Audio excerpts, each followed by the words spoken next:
Is this on? Oh, I might need one. Check. Yep. Yep. I'd like to call to order the Highland Park Board of Education hybrid workshop meeting today, Monday, October 14th, 2024. The New Jersey Open Public Meetings Act was enacted to ensure the right of the public to have advance notice of and to attend the meetings of the public bodies at which any business affecting their interest is discussed or acted upon. In compliance with the Open Public Meetings Act, the Highland Park Board of Education has caused notice of this meeting, setting forth the time, date, and location to be submitted for publication to the Home News Tribune and Star Ledger and posted on the board's website at least 48 hours in advance of this meeting.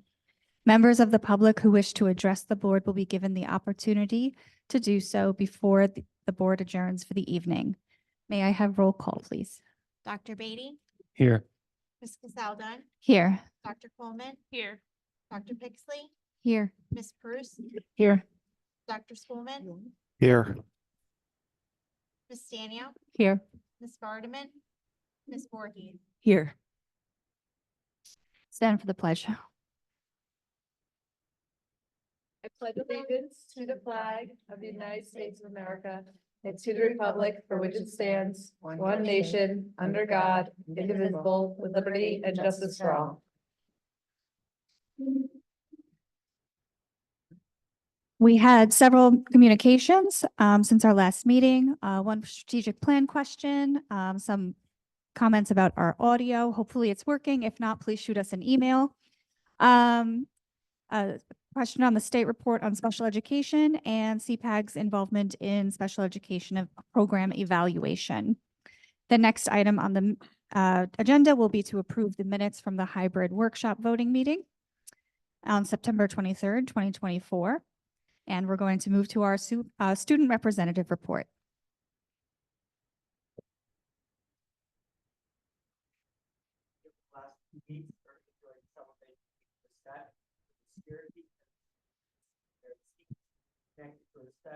Mr. Luca shared lessons in all the classrooms, and Ms. Nally shared a story.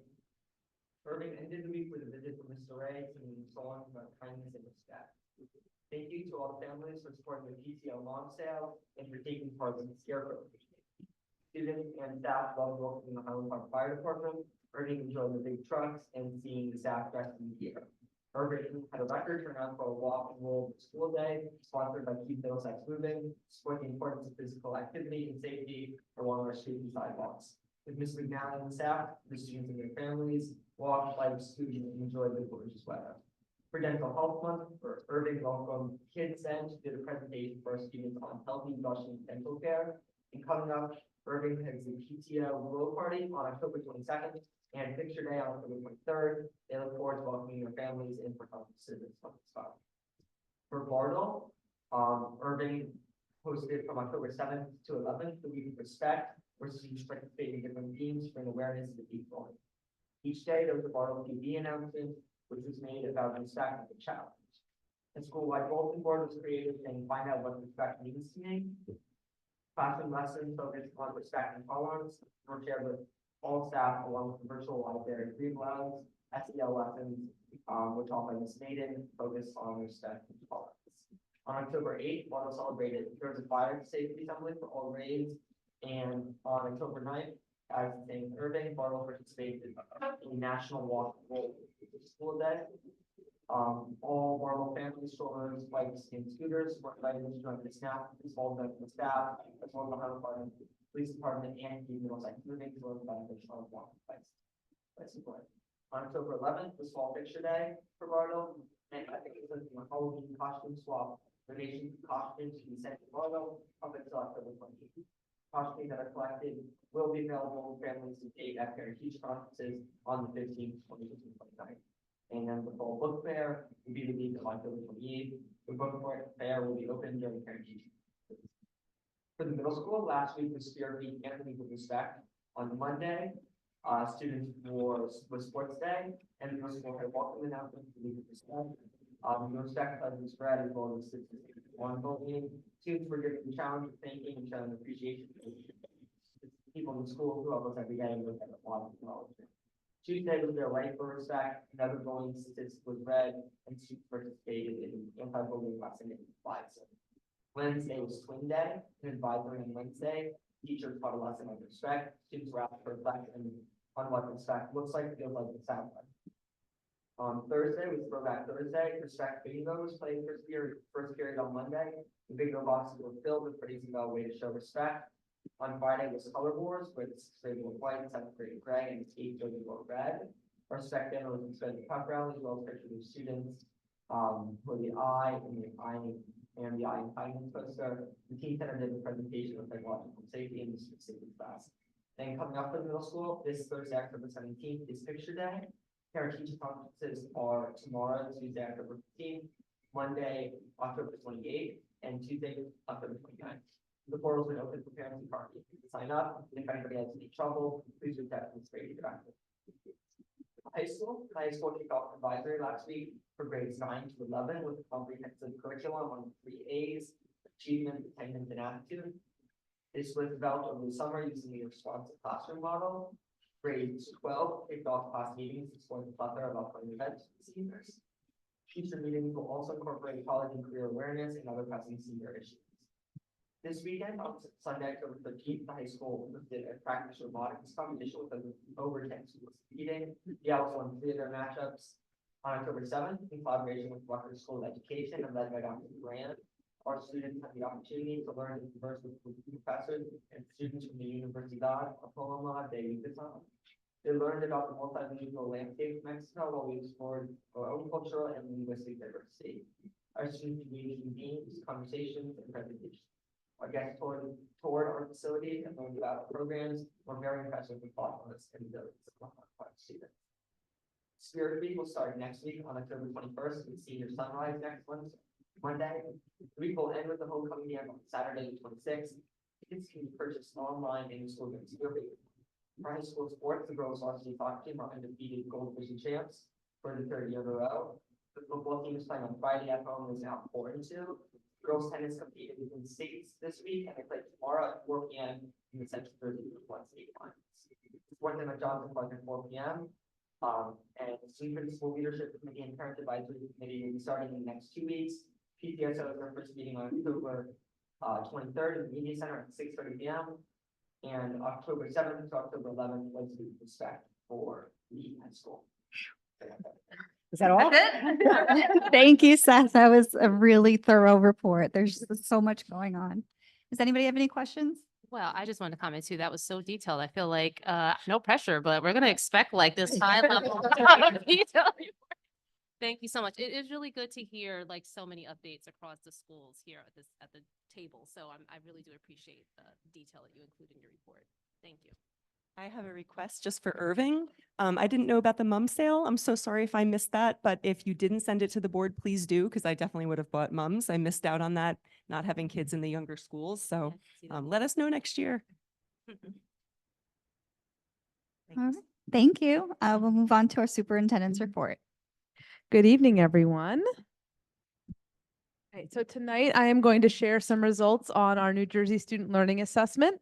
So these test results came out in the spring. So I'm sorry if it's hard to see. You may have to adjust your chairs. We're trying a new model, one of our brand new Promethean boards that are outfitted now. Thank you to the last of the COVID relief money in the middle school. So now all 3 schools are outfitted, Bartle, Irving, and Middle, with these amazing touchscreen Promethean boards. For the high school, more developmentally appropriate are projectors. But just to let you know, if you're not familiar with Promethean boards, what we did was we purchased them on these stands. And the stands are remote controlled, so they can go up or down to be lowered so that they're more in compliance. So as depending on your height, or if somebody in a wheelchair or something like that, it can be adjusted really easily. So it's accessible for everybody. So we're absolutely in love with these. So thank you for the support on them. So hopefully it's a little clearer and closer to you. So thank you, Mr. Odato, for setting that up. So in the spring of 2024, Jersey Student Learning Assessment. So every year I've shared the results of that state test. All of the reports have gone home to individual students at this point. So just a reminder that assessments are just one part of the cycle of teaching and learning. And so we do a lot that is both in real time formative through feedback and formative assessments and summative assessments. We look at a lot of those benchmark assessments locally and our state tests when we look at a whole picture of the child, that it's not just the state tests, but that it's part of a whole cycle. So just as a reminder and refresher for the math and ELA tests, there are 5 levels for test results. So if it's in the red, your child did not meet expectations for the standards. Level 2 is partially meet. Level 3 is approaching. Level 4 is meet expectations. And level 5 is in the blue for exceeding expectations. So we need students to be and want students to be in the green and the blue. That's meaning they're meeting the targets or exceeding the targets. Anything less puts us a little bit farther behind and where we need to improve. So our results are starting to become a little bit more promising. So I'm really excited to share that tonight with some of this data. So one of the things through the data, so there's a lot of data, a lot. And one of the things we're required to present it in this way. So the CUSAC and the NJDOE do require that we present the data in this format. They give us a lovely template and everything. So what I'm going to try to do is there may be some of the slides that I'll kind of breeze through a little bit because we've given some summaries at the end. But one of the things that I actually want to thank Dr. Beatty for helping us talk through in curriculum instruction, I know Allison has communicated it, is looking at our data by cohort. So oftentimes in the past when we were looking at the data, we were comparing our 6th grade to our 6th grade, our 7th grade to our 7th grade. So our 7th grade this year, how'd they do in comparison to our 7th grade last year? And that really isn't really quite fair because it's a different group of students. So we started looking at it by cohort because that's how we're really going to see that growth and that change. Are the same group of students year to year as they go through, how are they improving? So that's what the arrows are on the slides. And that's what I want us to focus on when we're looking at the data. Now, Ms. Rodriguez and I didn't go through every slide and put all the arrows, but that's how I want everybody to start looking through that data to say, okay, so what you see is the 2023 data to our spring data. So last year and this year, theoretically, for our data. So what you see here for 3rd grade, this is last year's 3rd grade group. And then where are they now? So what you see here is going from, so this is levels 1, 2, 3, 4, and 5 for English language arts.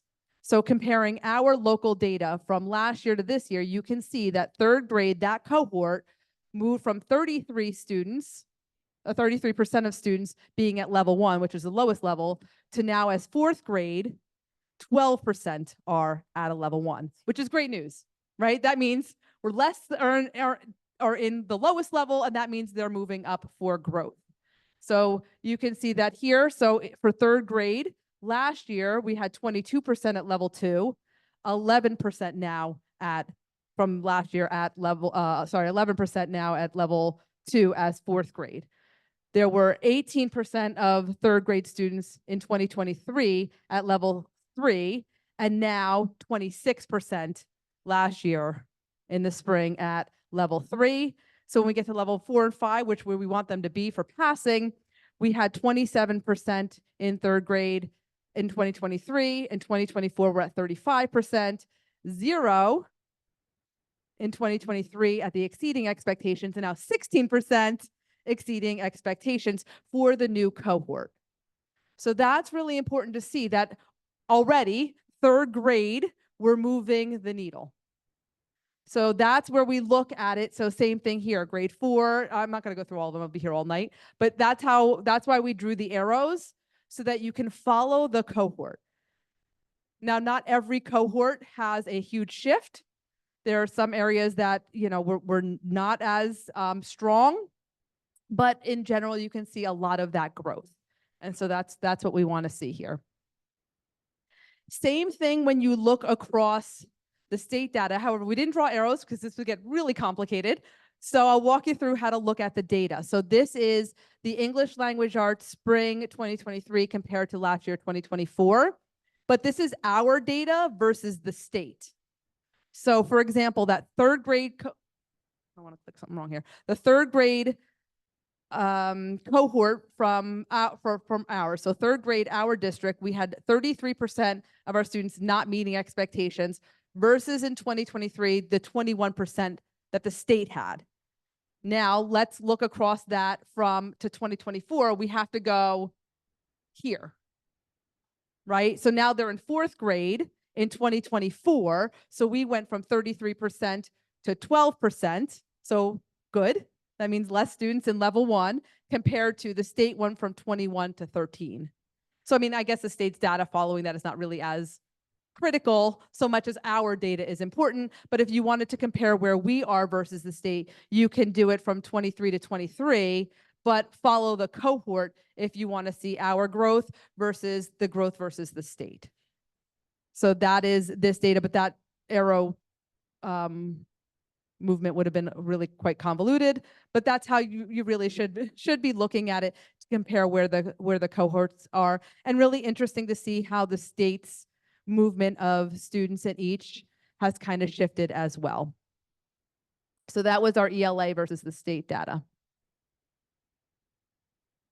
So same thing here. So this is the same, but now we're at level 3 and level 4 for our data in 2023 versus state data in 2023, and our data in 2024 versus the state data. And you can see the same thing here with our third grade cohort had 18% in 2023 at level 3, and then 26% in 2024 versus the state that had 23 and 22%. So in some ways, you know, we're creeping up, depending, like these numbers higher in the lower range versus the state are not as good. But over here for level 4, when we're talking about meeting expectations and moving from 27 to 35, they went from 37 to 35. So, you know, in terms of alignment, we're right there with what the state average is. So you can look at this data in 2 different ways. And then same thing for exceeding expectations, our data, right? We went from 0 in 2023, like I said on that first slide, to 16%. The state went from 5 to 16%. So you can see that shift, that we're shifting kind of as well as the state is. And then overall, so our percentages. So this is the overall comparison of our data in terms of versus the state. And so where this is important is the minus sign, the negative sign in the levels 1 through 3 is good. The positive in 4 and 5 is good. So meaning that, let me just go to my slide here so I get it. So our percent change. So we want to see negative numbers in 1, 2, and 3 categories, and we want to see positive in 4 and 5. That means our numbers of students that are hitting a level 1, 2, and 3 is declining, and our numbers of students in 4 and 5, which is passing, is increasing. So, for example, our third grade cohort from 2023, you can see that in levels 1, 2, and 3, an overall percentage, we're down 2%, versus the state is down 1.7%. Our students then shifted, which was that data I just showed you. Our students shifted from 2023 to 2024. We're up 2% in Highland Park versus the state is up 1.6.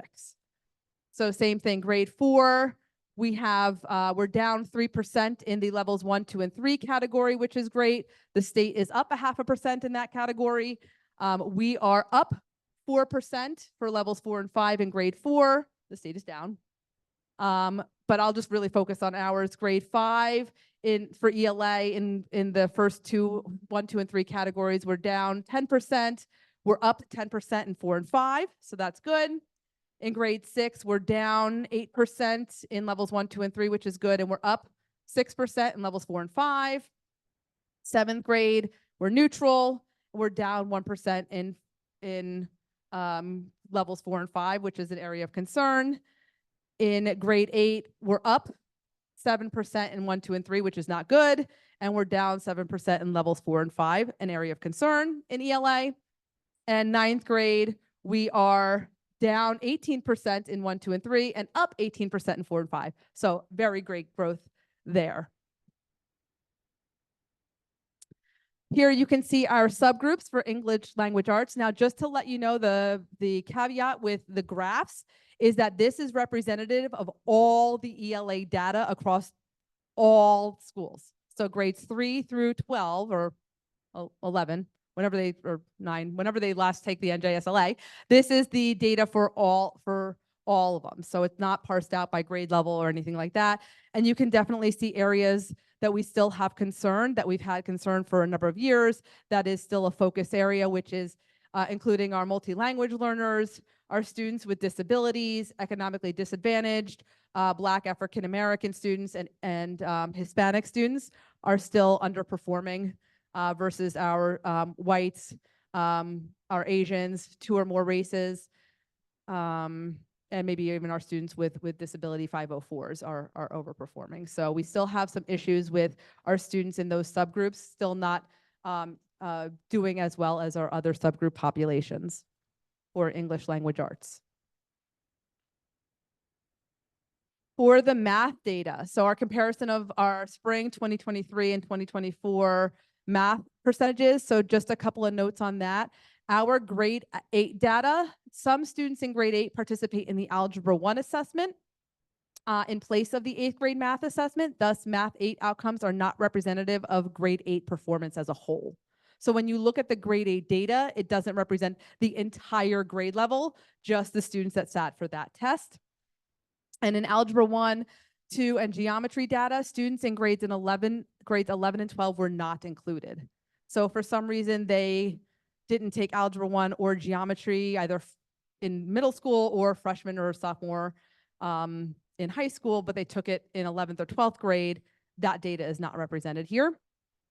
And again, like all the other slides, the percentages may not total to 100 due to rounding. So same thing as with the ELA data with the math data. So we look at it from cohort to cohort to follow follow those groups from same sort of level 1 to 5 proficiency. So for example, if I follow that same grade 3 cohort, we had 21% of our students in grade 3 in 2023. At about 21% of them were at level 1. Last year in the spring of 2024, we've shifted that to 18%. We had 19% at level 2. Last year, 2024 now, we have 15%. In 2023, with our grade 3 cohort, they were at 25%. Now, as 4th graders taking that in the spring of 2024, it's 23%. And then at level 4, they went from 24% to 4th graders 39%, which is good. And the level 5 from 11% to 6%. So you can see that shift. It stops at 6th grade. And the reason why we have it stop at 6th grade is because that is when our gifted and talented mathematics program changes. So just to remind everybody that the Math 6+ is the D-track class. So all students are in the heterogeneous grouping in up to 6th grade. After 6th grade, the students have an option of taking either Math 7, Algebra 1, or potentially Algebra 2 in 7th grade. So that's where our gifted and talented program veers off into more tracked classes or homogeneous grouping. So that's why the arrows stop there, because you now can't compare cohort to cohort because not all 7th grade students took the 7th grade assessment. Not all 8th grade students took that assessment. So you really can't compare the cohorts at this point, but you can see the shift in general of the numbers. So our math percentages, so we divided up the Algebra 1 and the geometry based on middle and high school, because some of our students take the test if they're in middle school, and some of them take it in high school. So you can see in our middle school, in general, we had no students either in 23 or 24 get a level 1. At level 2, we had some of our students in algebra in 23 and 24, 6 and 8% get a level 2. Geometry in 2023 get 10% of them got a level 2, and in the spring, none. And then now you can really see a shift that a lot of our students are in the level 3 through 5 range in middle school, which is really not surprising because it's more of like a gifted and talented program at the middle level. One of the things that I want to highlight is the big chunk of numbers in both the high school and the middle school in that level 3 range. That's a really good sweet spot if you think about intervention. There's two schools of thought when it comes to intervention. One school of thought is take the lowest students that you have, put them in intervention, and just hope that we're kind of closing whatever gaps we can. Another school of thought, which we try to hit first here, is those students that are on the cusp. We try to get them in intervention and out, because intervention shouldn't be a life sentence. Get them in, close some gaps, get them strategies, get them back into their classroom so that they can be successful. And so these are really good target areas for us, because those are students that, may have just missed it by like a question or two, or one particular topic in operations and algebraic thinking or something like that, and may just need a little gap filling.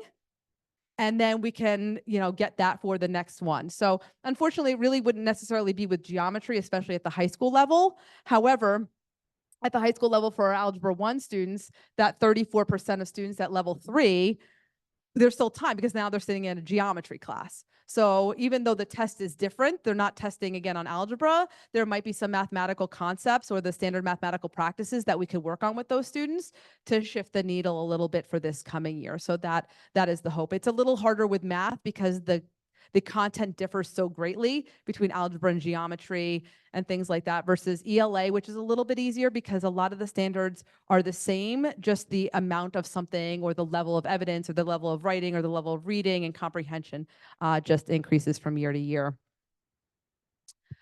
So again, the same with looking at our comparison of our percentages from 2023 to 2024 versus the state. So you can see, we'll take that same third grade level for third grade cohort. Like I said, our third grade students in 2023, we had 21% at level 1, and now we're at 18% for 2024 versus the state. They had 13%, and now they're at 12%. So again, you can either just kind of do a comparison of our data versus where the state is, or just looking at how our data just kind of for the most part keeps in line about with some of the state data as well. And in some areas we are, our groups are doing a little bit better than the state. In other areas we're not. So that was levels 1 through 1 and 2. This is level 3 and 4 for our math data as well. Again, harder to compare after the 6th grade. So just remember, after 6th grade, the 7th and 8th, this is where the 7th graders are only taking the 7th grade assessment. Any other 7th grade that are in algebra or pre-algebra are taking a different test. And then same thing with our 8th grade. And then same thing with our level 5 or exceeding expectations. And then really what I think this is the more important slide. All of that data is great, and it can be a lot to look through, but I like the summary data by looking through where we are. So again, our negative numbers in levels 1, 2, and 3 are good. That means our percentage in there is decreasing, which hopes then our levels 4 and 5, we should see plus signs and hope for the best. So in math, grade 3 from 2023 to 2024, we had a 0% change in our levels 1, 2, and 3, and a 0% change in 4 and 5. 4th grade, a 9% change, which is good. So we were at a -9 for grade levels 1, 2, and 3, and we're up 6% for 4 and 5, levels 4 and 5. So that's good for 4th grade. In 5th grade, we're up 2% in levels 1, 2, and 3, which is probably not good, but even better, we're up 7% in levels 4 and 5. We're down 3% in levels 1, 2, and 3 for grade 6. We're up 3% for 4 and 5. For math 7, we are up 8% for levels 1, 2, and 3, which we don't want to see, and we're down 3% for levels 4 and 5. So math 7 is an area of concern. In 8th grade, those that participate in the 8th grade assessment, we are down 1% in levels 1, 2, and 3, and up 2% in levels 4 and 5. So that's not huge, but promising. In Algebra 1, we're down 4% in levels 1, 2, and 3, and up 5% in levels 4 and 5. Interestingly enough, some big changes for us. Geometry, we're down 22% in levels 1, 2, and 3, and up 21% in levels 4 and 5, and down 22% in levels 1, 2, and 3 in algebra 2, and up 23% in levels 4 and 5. And that actually could be because our sophomores weren't counted, which is really interesting. We're actually going back and looking because we're thinking that some of the students should have tested but didn't. So we're not really sure because those were like we looked at it, we're like, something doesn't seem exactly right. 4 of us looked through the data and got the same results. So we're just going back to, we brought Miss Kessel in she wasn't here last year when we were doing the testing, but looking at sort of what happens. So there may have been students that just didn't test that should have tested. It's not it doesn't impact their graduation requirement. It's just that now their data is just not indicated here. And that's pretty important too, because if we have students that opt out, their data isn't represented. So if students don't take it, it can skew us, especially in a smaller district. Having a couple of students not take a test or a pocket of students not taking the test can really skew our data, which is why I know for as much as we don't, one test score doesn't make or break our students, and these test scores are one piece of a large puzzle that is the whole child here in Highland Park. These numbers do impact, our stance in terms of being a focus group or a focus school for Title I funding, and where we're placed in terms of our performance report and things like that. So we have been trying to shift to taking the test slightly more seriously, that data is important to us. So I brought that up to see that even sometimes just leaving some students out, whether they opt out or they just didn't test at all for whatever reason, can shift our data. Same thing. So this is our subgroups for math, which is indicative of the entire, anybody from grades 3 through geometry that took the data. So you can see same thing where some of our struggles, again, students with IEPs are struggling to meet the expectations, our students that are economically disadvantaged, our Black African-American students and our Hispanic students are still underrepresented. Same thing that we've been communicating for a couple of years now, but I wanted to show that we're moving that needle. And so I think that's really hopeful, and I'll talk about that shortly versus, our white students and, I guess if you put the bars on top of each other, maybe our students with 504s and our Asian students that are overperforming. Lastly, the third assessment that was taken in the spring is the science assessment. It's designated to measure students' proficiency in 3 grades. So it's only taken in 5th grade, at the end of 5th grade, at the end of 8th grade, and at the end of 11th grade. So this one's a little bit harder because there's such a gap from when they take it. And it measures students' ability to utilize the science and engineering practices to explain scientific phenomenon appropriately. So that was a big to they adopted NGSS. So the assessment is really quite interesting. I know you're not supposed to see it, but sometimes when you see the test after it's been administered, a really good example that I've seen was students were given a scenario of a town that was having a mosquito population. So the information that's given to them is, here is the mosquito life cycle, here is information about mosquitoes, here's information about the town. So they're given a whole lot of information and data, and then there's questions to say, create a solution for this town. And that is really what, if you read the science and the standards for science, every standard K through 12 in science education is levels 5 and 6 of Bloom's taxonomy. The highest level: construct an argument, develop and use a model, use data. So it's a lot of creating and that higher level thinking, and the assessment really truly reflects that. So no longer, if anybody, I'm going to throw back the NJ Ask, the science assessment, where it was more like rote memorization of science facts. It's not like that. So students are really it's a lot of critical thinking, and our science education really should model that and mirror that what the students are doing in class should be discovering phenomenon, making sense of phenomenon, using data. What does that data mean? How do we develop a model? How do we refine that model? How do we use that model? So in addition, the science assessment only gauges us on 4 levels: below proficiency, near proficiency, proficient, and advanced proficient. So our science data from 2023 and 2024. So you can see, again, I wouldn't do cohort to cohort because it really doesn't sort of work that way at grade 5. So our grade 5th graders, so here we're really actually comparing apples to oranges, not apples to apples, but theoretically, our 5th grade would then become our 8th grade eventually, but not year to year because they didn't go from 5th grade to 6th grade. So our 5th grade students in 2023, 37% got level 1 and 28% in the spring of 2024 got level 1. So now theoretically, hopefully our numbers should increase as they go on here, but we have 29% at level 2 in 2023 and 39% in 2024 in 5th grade, 26% at level 3 and 21% at 2024. And in level 4 in 2023 for our 5th graders, 9% at level 4 and 13% in 2024. So you can see that shift as you go through the grades. Again, the hope is that less students are going in level 1 and 2 and more students are hopefully approaching, if not meeting, the expectations. And just to let you know, we don't have science intervention isn't a thing. So the hope is that as they go from 5th grade, they get a couple of years of, more work in the same standards, the same language is used over and over again, K-12. So hopefully the more exposure they have to it, the better they are at solving those scientific problems. Here is our data compared to the state data. So what's interesting with this particular data is in some areas we're doing a little bit better than the state, like our percentages are a little bit better, but you can see the state's not really that great either.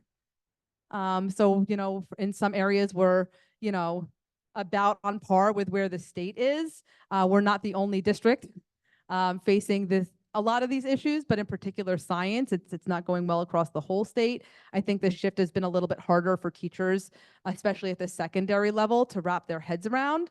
At the primary level, I know, for example, when I started here in 2016, apparently every grade level in elementary school was teaching butterflies because they love butterflies. But butterflies themselves are not a standard. You can use butterflies and larvae to get to a standard, but it can't be every year. So there's been a lot of shift and movement. We're trying to move the needle a lot in math as well, and hopefully continue doing so in science. So that's what you can see here in terms of in some areas where we're doing better than the state. For example, our 5th grade students at advanced proficient, we have 13% in 2024 versus only 6% across the state. So in some areas, I think we're doing a little bit better in some of our categories and having more, a higher percentage than the state. But states, it's not that great overall either. And in terms of the percentage, same thing here for science. So in 5th grade, 1% of our students shifted from levels 1 and 2 in Highland Park. So we were up 1% in 5th grade, and we're down 1% in level 3 and 4 from 23 to 24. So that's not so good.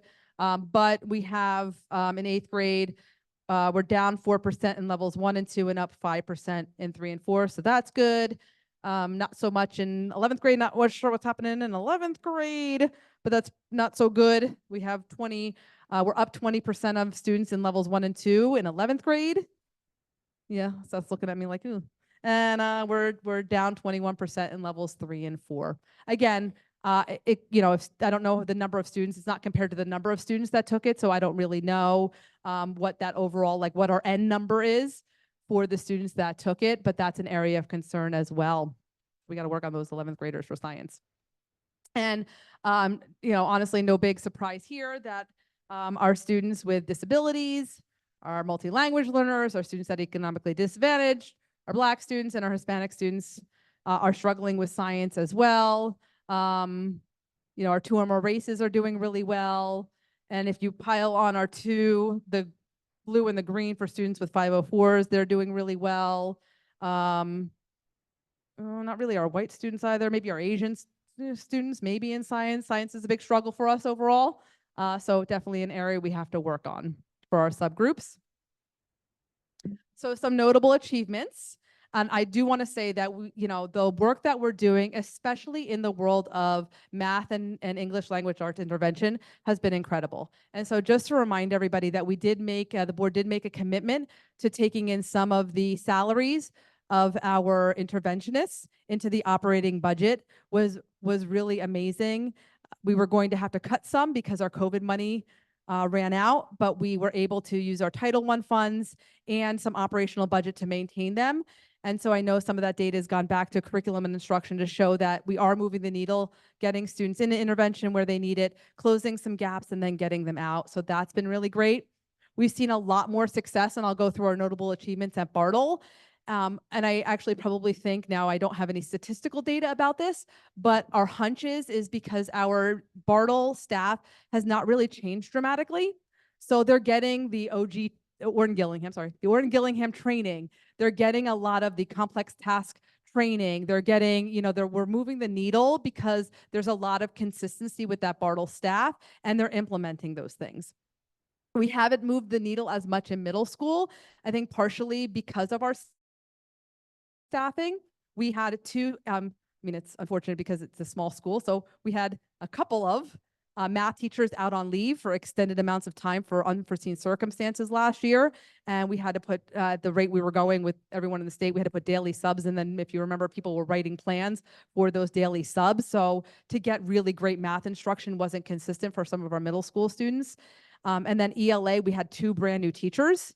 And if you remember last year, we retired a couple special ed teachers in the middle school. And now we have some new, actually we moved some from Bartle up, some of our strong Bartle special ed teachers up. So we're really hopeful for the middle school. And I think those shifts that we're seeing, as long as we can maintain the personnel here and have that consistency with the professional development that we're doing, I think is going to be great. They're starting to get their Orton Gillingham training. Ms. Brady went alongside with them this summer, and they were in Bartle getting OG trained. So we're now scaling that up. So as long as we can maintain that, I think we'll start seeing that needle. But that consistency with staff is really, really huge, and an area that we're missing in the middle school. Unfortunately, just due to circumstances outside of our control. I can't help that people, have get sick or have issues and things like that. But some notable achievements. So I want to end up this is some really great stuff. We are moving the needle, and this is awesome. So the first group that you'll see here is our rates of achievement, where we're above the state average for 2024. So in ELA, our grade 5, 47.4% of our students met achievement. In grade 5, 12.8 exceeded expectations, and in grade 9, over 50% of our students met expectations. So we're above state average in those areas for English language arts. Great job in those areas. For math, grade 4, over 38% of our students met expectations. In grade 5, 10% of our students exceeded expectations, and in grade 6, 8% of our students exceeded expectations. So those are above state average. And that's really good. And I really want to highlight that because, again, I'm not discounting what's happening here, but when there's a problem collectively in the state of New Jersey as well. We're not the only district facing that, but our population does give us some unique opportunities presented. In science, our 5th grade, 12.8% of our students are advanced proficient.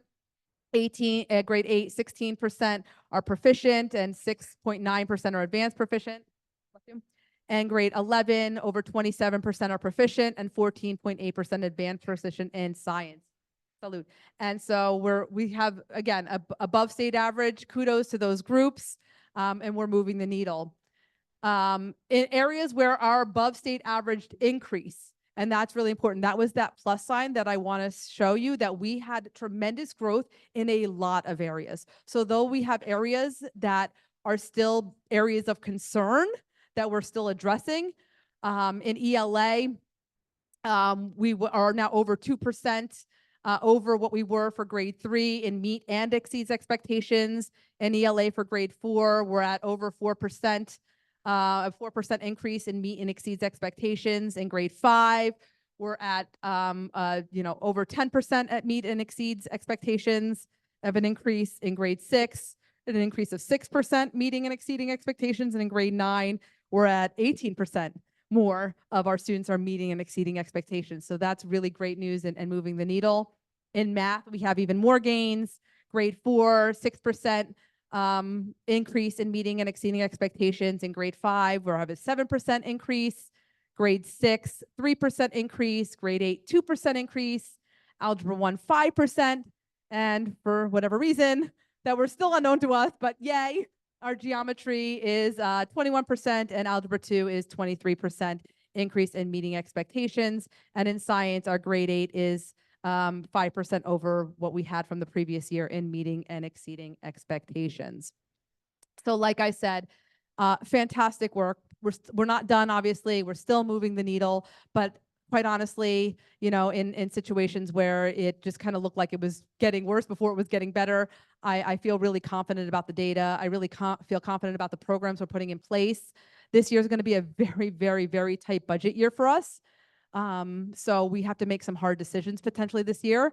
And it's my hope that if we're moving the needle with the great things that we're doing, that the board would still continue to support those great things to let us continue moving those forward. So in terms of cohort growth, because that's a real big area that we want to look at, some notable achievements in our cohort growth, so this is our current fifth grader sitting in fifth grade right this moment, well, tomorrow morning, sitting in fifth grade at this moment, their ELA scores from third grade to fourth grade, they had a 24% growth. So our current fifth graders sitting in that classroom for ELA are at a 24% growth. And for math, they're at a 9% growth. So that's a great grade level to watch, that they're growing from third grade. So that's a really big deal. And our current sixth graders, so the students sitting in this building in sixth grade, come tomorrow morning, from ELA, they have a 17% growth from third grade. That's really awesome. So they are making some great gains. And in ELA from when they were in fourth grade, they're at 13% growth. So again, we're seeing that needle. Unfortunately for them, for math, for our current sixth graders, it's not as promising. But again, trying to move that needle, trying to do that work. But again, I want to capture some of the cohort growth and where we are versus the state and where we are within our own increase. You know, to highlight that good stuff.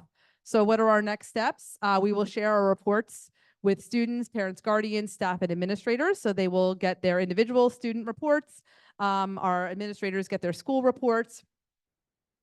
We want to continue to assess the skills of students using a variety of assessment methods. I know you've heard that throughout this year and last year, was using assessment data that really captures where our students might project to be. So for example, it's using that MAP assessment. MAP is a really good indicator of success. I know we're still looking at ways to do that in mathematics. We don't really have those benchmark assessments. They were homegrown, but I know Ms. Saka has been doing work with some programs that she's been bringing in. Inspired Instruction's been doing a lot of work with our teachers to help close some of our gaps and working on creating more valid and reliable assessments that are good indicators locally of predictors of how our students would do on those tests. We're not teaching to a test, but it's about creating higher level thinking questions for our students so that they have more opportunities to practice that higher level thinking so that they can be more successful. And we'll continue to analyze all of that assessment data and use that data to make instructional or programming decisions. And we'll continue to reflect and monitor the progress of individuals and groups of students to adjust accordingly. Thank you.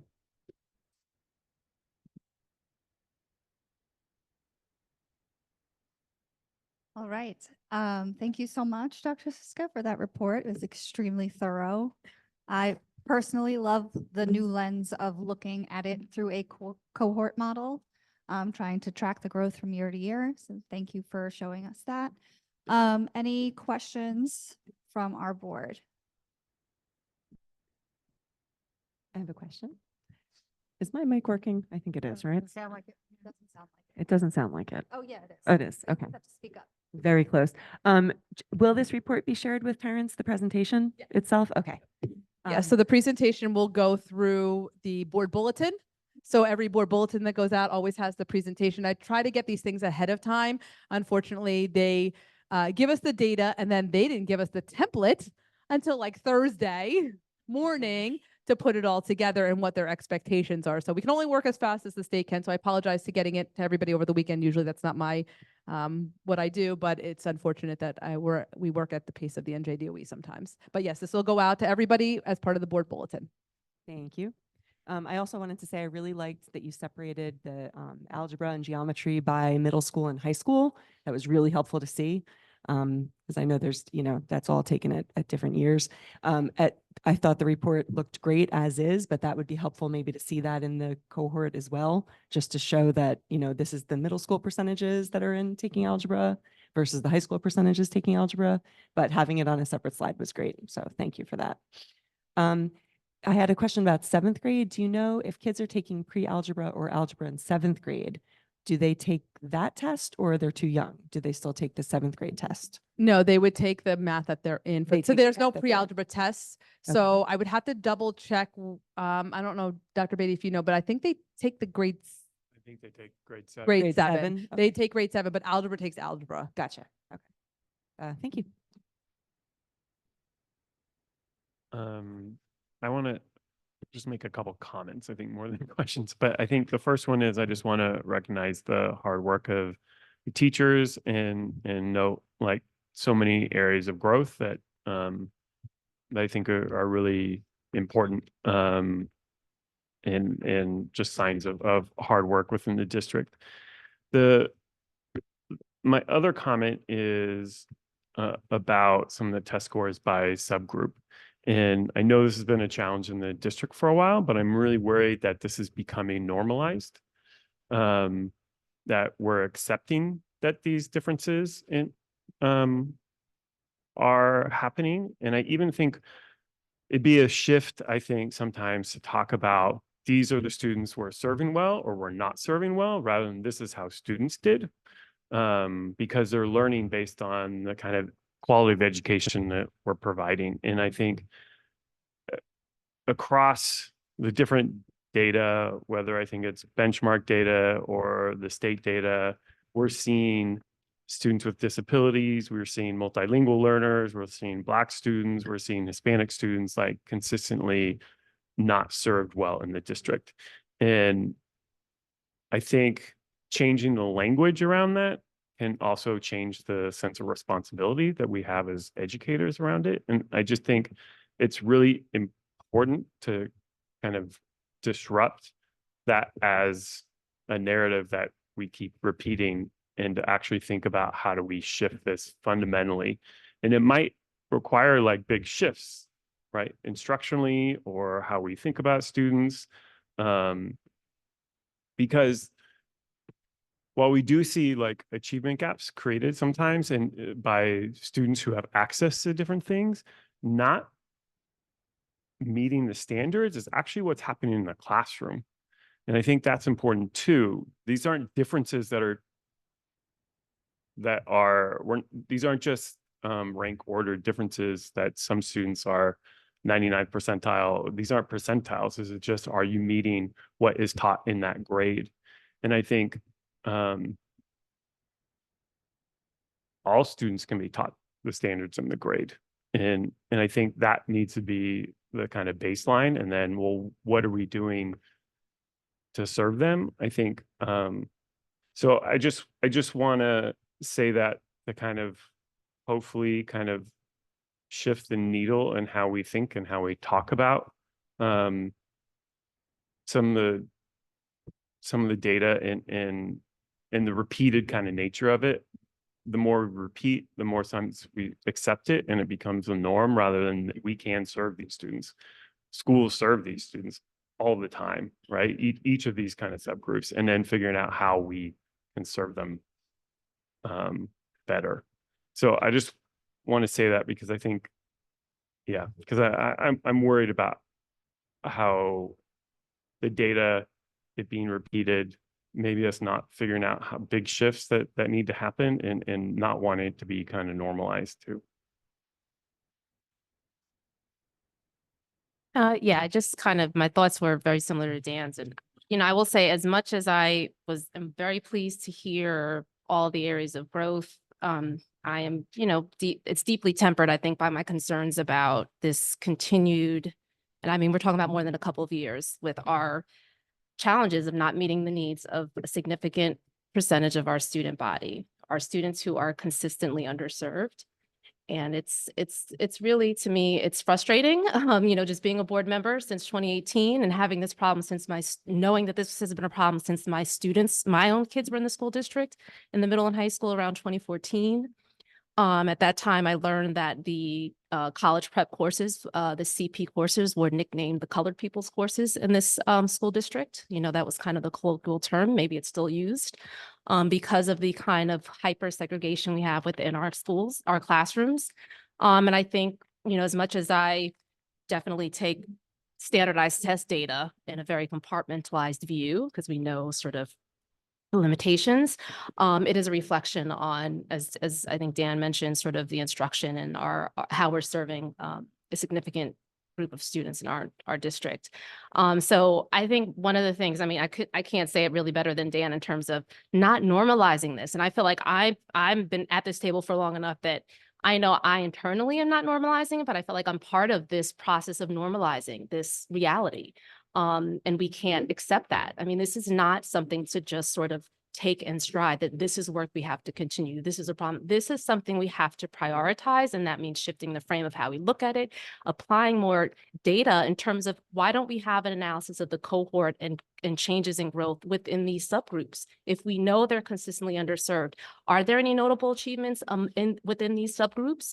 Or are we constantly seeing a lack of growth? We don't know because it's always sort of smothered in the global data. And so I think a part of what we need to do to figure out how we can better serve these students is really unpack their data specifically. Like we have to be very targeted in doing that. And then thinking about resources and programs, support for instruction that has been shown to be effective with meeting the needs of the student population and putting them in place. And I know that's going to be difficult to do when we have the kind of budget constraints that you mentioned, Dr. Suska, but you know, again, I'm deeply troubled by this. So I did want to say that. And then I think the other thing I wanted to kind of just mention is, you know, the math, I don't know about the math 7 changes, if there are any thoughts on that yet. You kind of alluded to there's something you're looking at. Have you started looking at that yet, or the administration, or is that something, I know this is brand new. For detracking 7th Yeah. grade.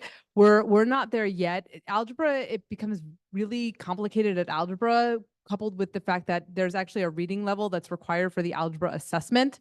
So it's something we have to look at very carefully and closely. I'm not sure we're there yet with those conversations. I think we're still working on the Math 6 instruction, Math 6+ instruction. And actually we've kind of focused to our concentration at the now like 3rd, 4th, and 5th grade for increasing that instruction to help close that gap so our students can find greater success at the Math 6+ group. So I don't think we're there yet. One of the other things that we're actually going to start from preschool on up is look at our data in preschool now that we're full day and tracking our students from there through to look at that data as it aligns with when they enter into the Highland Park School District. We think that might be really important to track.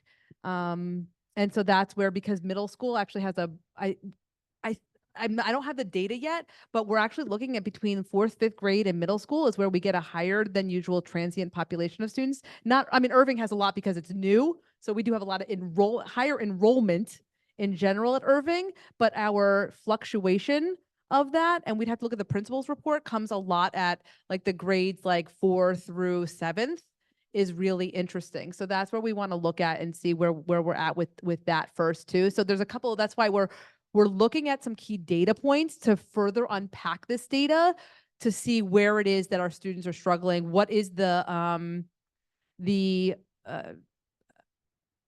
what does that student look like? What do those students look like? What is the bigger picture? How can we create like sort of a story of those students based on that data to really figure out how we can help them? So I think that's where they're at for the math instruction in particular. Thank you. And I would just say, I would love to have a conversation in Equity and Excellence about how we can unpack the data for the student subgroups. Because again, I think this is just something we have to come back to beyond this conversation. I wanted to follow up on that as well when it comes to the student subgroups. Can you hear me? Because the subgroups are, Speak closer to the microphone. sorry. That's okay. The subgroups, the data that we have are district-wide, correct? All 4 schools? Yeah, that's across all. Yeah, schools. so, All because 3 schools. Irving one does of the that. things that became clear through the data we got here, as well as the data we got last week around discipline data, is that interventions that we've been doing at Bartle have been extraordinarily successful. And with discipline, and from these reports, that is less successful in the middle school. And so if we could also separate out these by school, these cohorts, and see, are the interventions that we're doing at Bartle that are successful, are those benefiting all students, or are some students being left behind?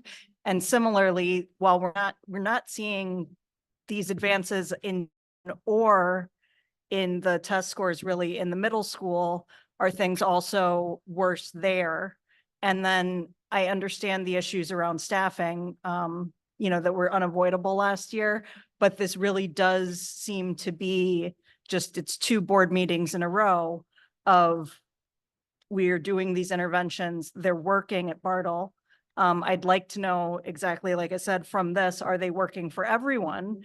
But it's really remarkable and just excellent work all around. And why are we not able to achieve those same things in the middle school? Right. And I mean, I Angela- guess we oh. really don't know. I'm sorry. I guess we really don't know if those kind of achievements are happening at Bartle with these subgroups yet. But That's that's what the I just point, is that we asked. really Yeah, need to have that's that the point, data. yeah. We would hope that that would Yeah, be the and I'll case. ask Ms. Rodriguez to parse that out and see what she can pull with that. It's unfortunate they don't give us, that's a lot of, we can do it. It just need a little bit of time. I'm not sure. I don't think I'll have it for Thursday's meeting, but I could definitely have it for next month's meeting, just because the state unfortunately doesn't give us the data in that way. So even getting to some of this was just a lot of legwork for us to unpack it, because they just don't send it to us like that. And, but then they ask us to fill in the spreadsheets like that. So, and that's what they give us as a model. Not to say that we can't do our own unpacking, but it'll just take a little bit more time, which I know my team can certainly do. They'll just need a little time to do that. And then, I'm sorry, you want to go ahead? All right. Oh, Dr. Schoolman? Yes. Hi, everybody. Can you hear me? Yes. Yes. Yes. Okay. I'm gonna speak in a bit of a hushed tone here. Yeah. I couldn't agree more with with Monique, and that we don't want to normalize inequality. That absolutely, you couldn't agree with that more. I didn't hear that happening in Dr. Suska's presentation. I didn't feel like inequality was being normalized. I felt like the inequalities were being existing inequalities were being highlighted and pointed to, so that they can be fixed and addressed. And I think it's important to to note inequalities where they exist, so that we can do something about them. And that's what I heard Dr. Suska doing. That's what I think this district generally has tried to do, perhaps not always, but at least in the very recent past. I'm not sure how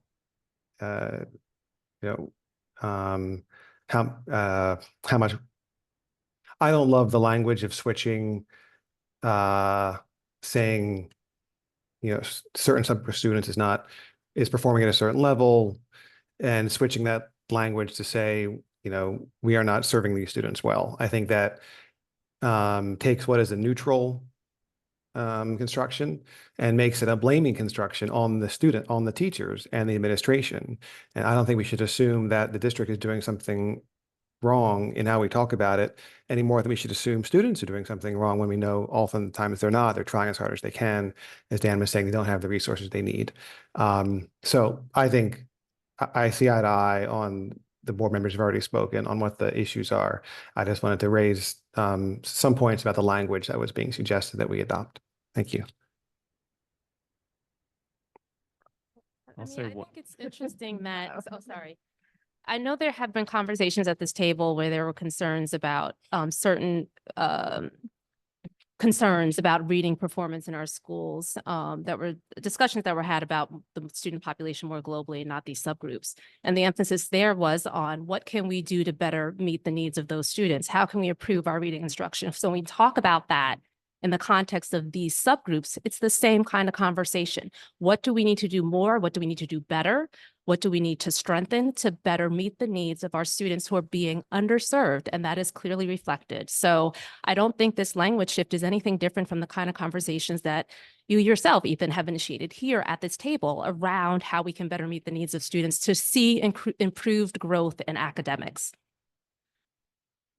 And I don't think it's neutral language to put it on the students and say the students achieved at a certain level. That almost always falls to blame the student, when if you're putting it on adults whose responsibility it is to teach so students learn, that's our responsibility to figure out how to teach in a way that serves students. So I actually don't think that is neutral language at all. And I don't think it's about blaming teachers, but I do think they have a job, they have responsibility. I'm an educator myself, right? And I put it on myself if I don't have students learning to a level I think they should, right? And I think that it's about a shift in the responsibility. I don't see it as blaming teachers, but usually if you put it on students, it does blame students. And so if you're blaming students over and over, or this becomes repetitive and we say the students are achieving at this, then I do think that blame actually falls on the students.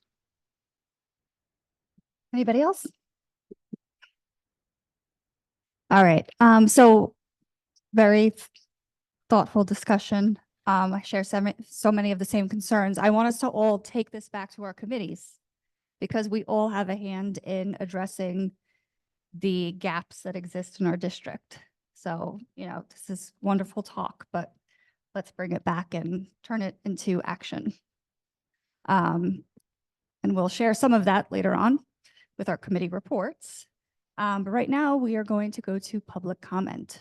The Highland Park Board of Education welcomes public participation and has reserved this time for your comments. Board policy number 0167 establishes and regulates the right of the public to participate in public meetings. Angela, do we have anybody online? How many people do we have? 8. Is there anybody online for public comment?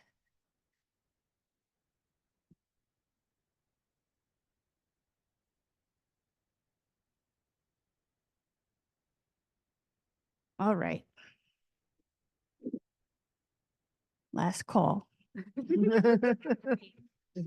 There's playoff baseball tonight. Yeah. So Yes, that's true. Sunday football. Yeah. Angela, what is Bets the are Mets on. score? The Mets won. The Mets The won. Mets won. The Mets won? Yeah. Okay. All right, guys. We can. No one from public comment wants to give us scores? Okay. All right. So I'll begin with curriculum and instruction. So, guys, we are reviewing curriculum. A lot of this work is on us. So our curriculum committee met on Thursday, last Thursday, and we started to go through our K-5 ELA and K-8 math curriculum to look through the revisions that were worked on over the summer. So this takes a while. If you've ever looked at a curriculum map, it is very long. There's a lot of numbers and letters, and not everybody is familiar with the content. So we all kind of bring to the table something a bit different while we talk about the curriculum, and we send or we discuss everything with Ms. Rodriguez and share feedback with Ms. Saka, and continue to work on this. So everybody is on the same page that the curriculum that we're reviewing right now is a draft of a first round draft, because to really revamp curriculum, it takes a lot of time and it takes some trial and error. So, keeping in mind what we spoke about just before about how we are seeing some growth in some students, but we're continuing to see gaps in our subgroups, we really need to bring that lens back to our curriculum review.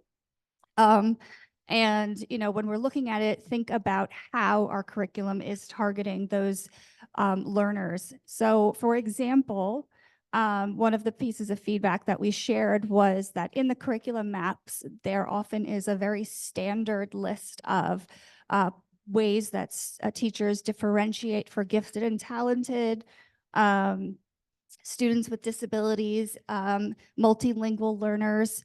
And so we gave feedback like, hey, we should really kind of eliminate some of the things on these lists that aren't applicable or developmentally appropriate for the learner so that we really show intention behind each strategy and modification and piece of differentiation we select because we know it works for this particular population and this particular grade and this particular content. So really kind of trying to be thoughtful about that.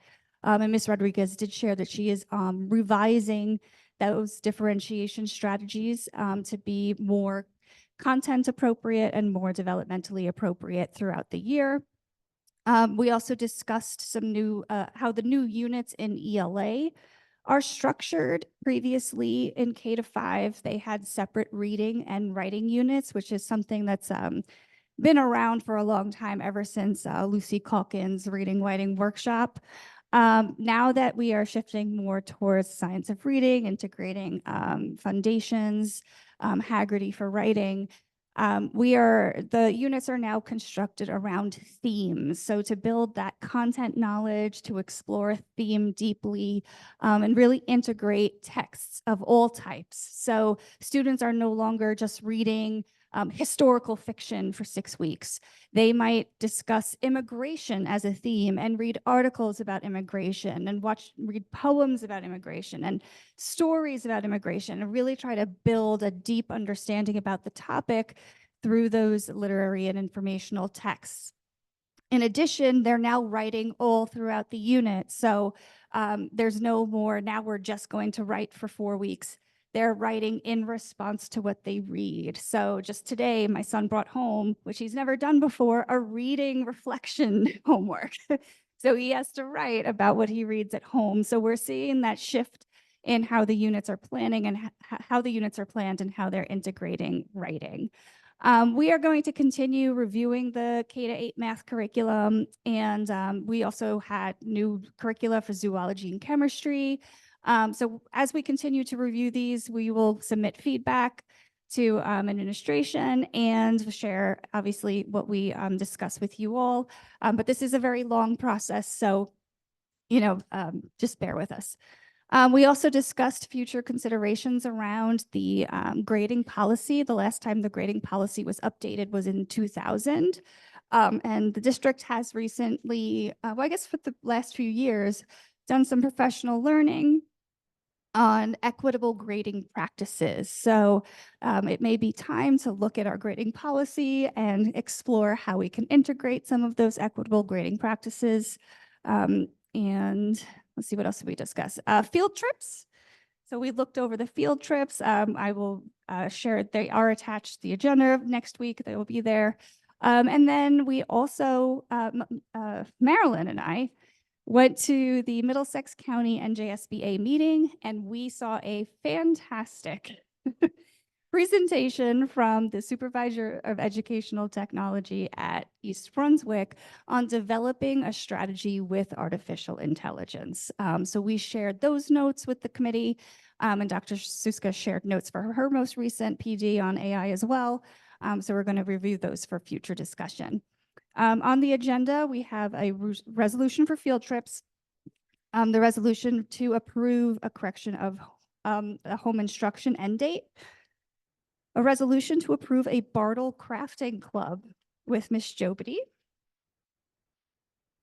And that's it. So the second and third grades will be in November and December, and then February and March will be fourth and fifth grades for crafting. And that concludes my report.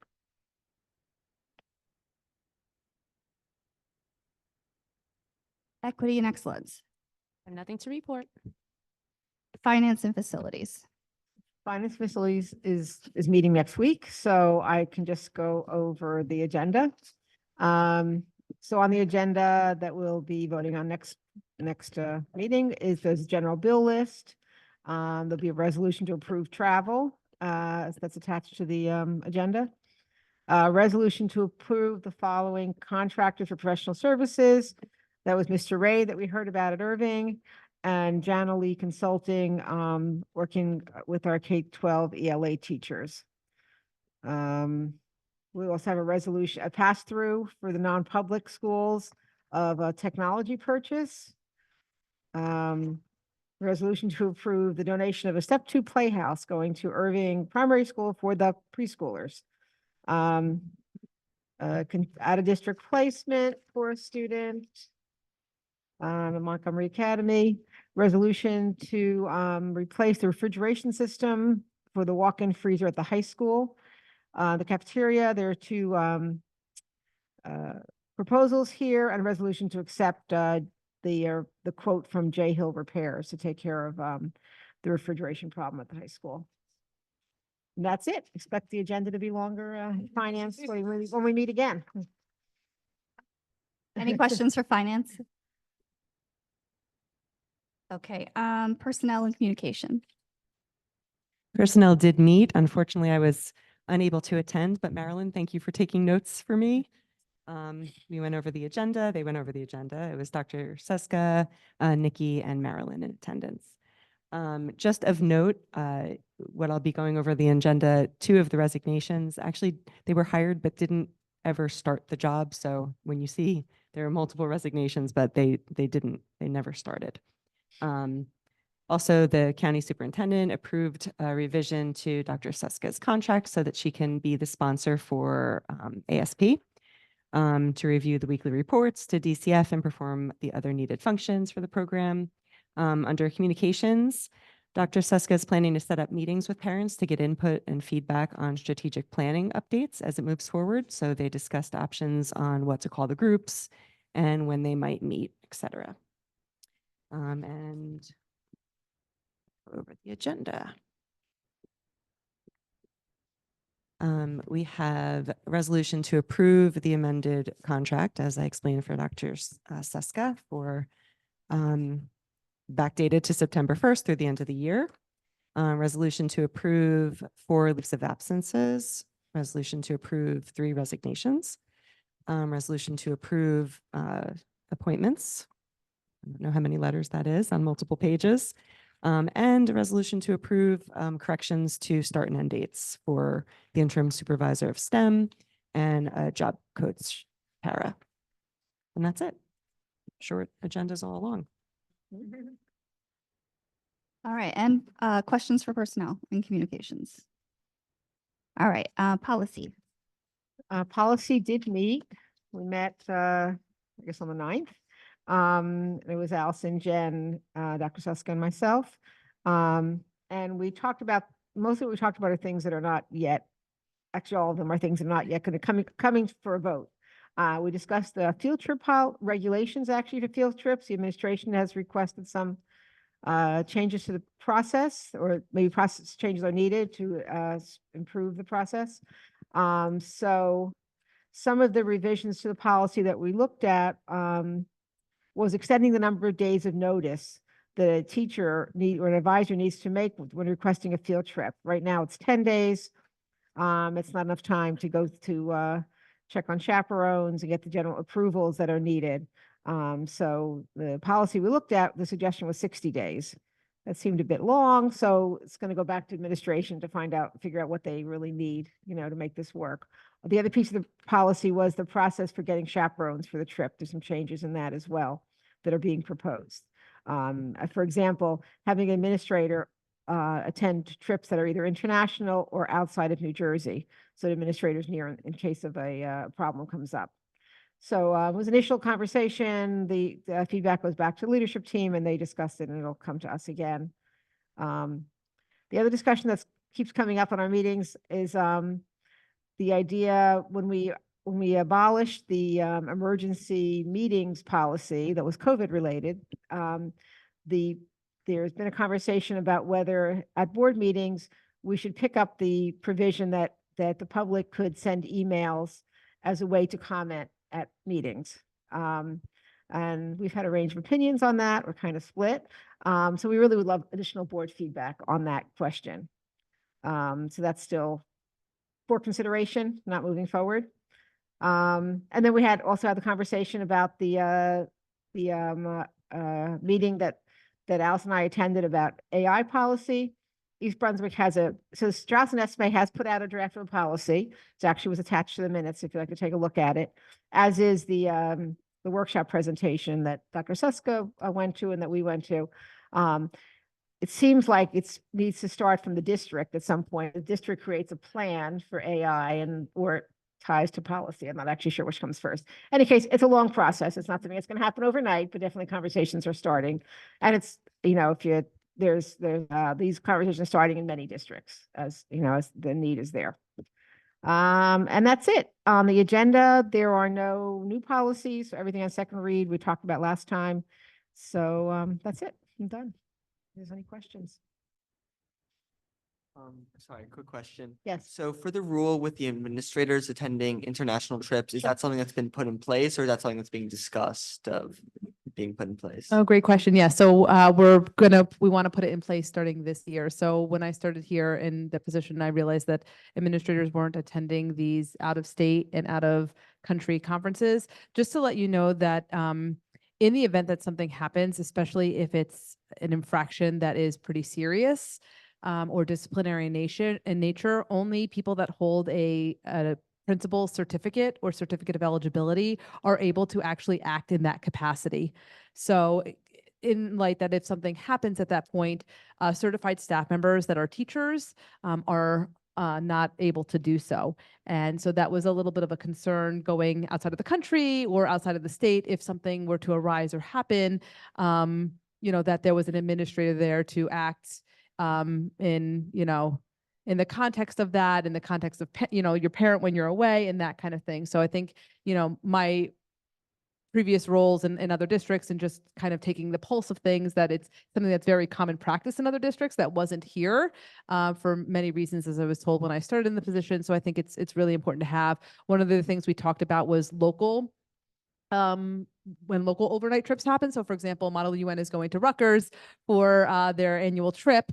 We didn't feel that when we discussed it that an administrator had to necessarily be there on site because it's local in New Jersey, but that an administrator would be on call. So whether it's the building principal, assistant principal, myself, Ms. Rodriguez, whichever one of us is available, we would decide that in advance. And the person leading the trip would know that Mr. Gold knows he's going to Rutgers and I'm his administrator on call. In the event something happens, I have to be available at any time throughout the duration of that to head to Rutgers, to the Hyatt, and address whatever problem it would be. So that was kind of what we had talked about to make sure that that was all happening. We had very similar conversations last year. Hence, there was a sidebar for our nurses agreement on paying nurses as chaperones because students can't, especially if you have medication that is a narcotic, that's a controlled substance, students can't travel with it themselves unless they're with a parent or someone acting for their parent. But I can't do that as an administrator, a school nurse. Someone who is certified as a school nurse has to hold their narcotics. It has to be transported in a certain way, under locked conditions, in their own hotel room, in a locked situation. It's very, very detailed for the protection of everybody. So that was something that came up too when nurses weren't going on these trips. I'm like, well, who's carrying their meds? And it led us kind of down this rabbit hole of something that, we've been wanting to clean up for a couple of years. It's just, priority of things to clean up our systems and processes. So it'll start this year, and everybody that is involved in planning those trips does know. They've asked some very great questions, and we're putting those systems and processes in place. Okay, thank you for the You're welcome. clarification. Yeah, sorry, it was a long, detailed answer. I'm sorry. The answer is I yes asked a question this already. year, but this is why. So it's part of a larger conversation. Working, hopefully.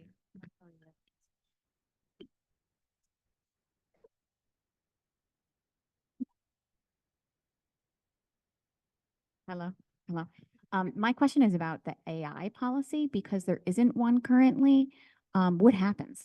Because if there's no policy, can someone be, said they're using AI for, I just don't know if it takes a long time, what happens in the interim?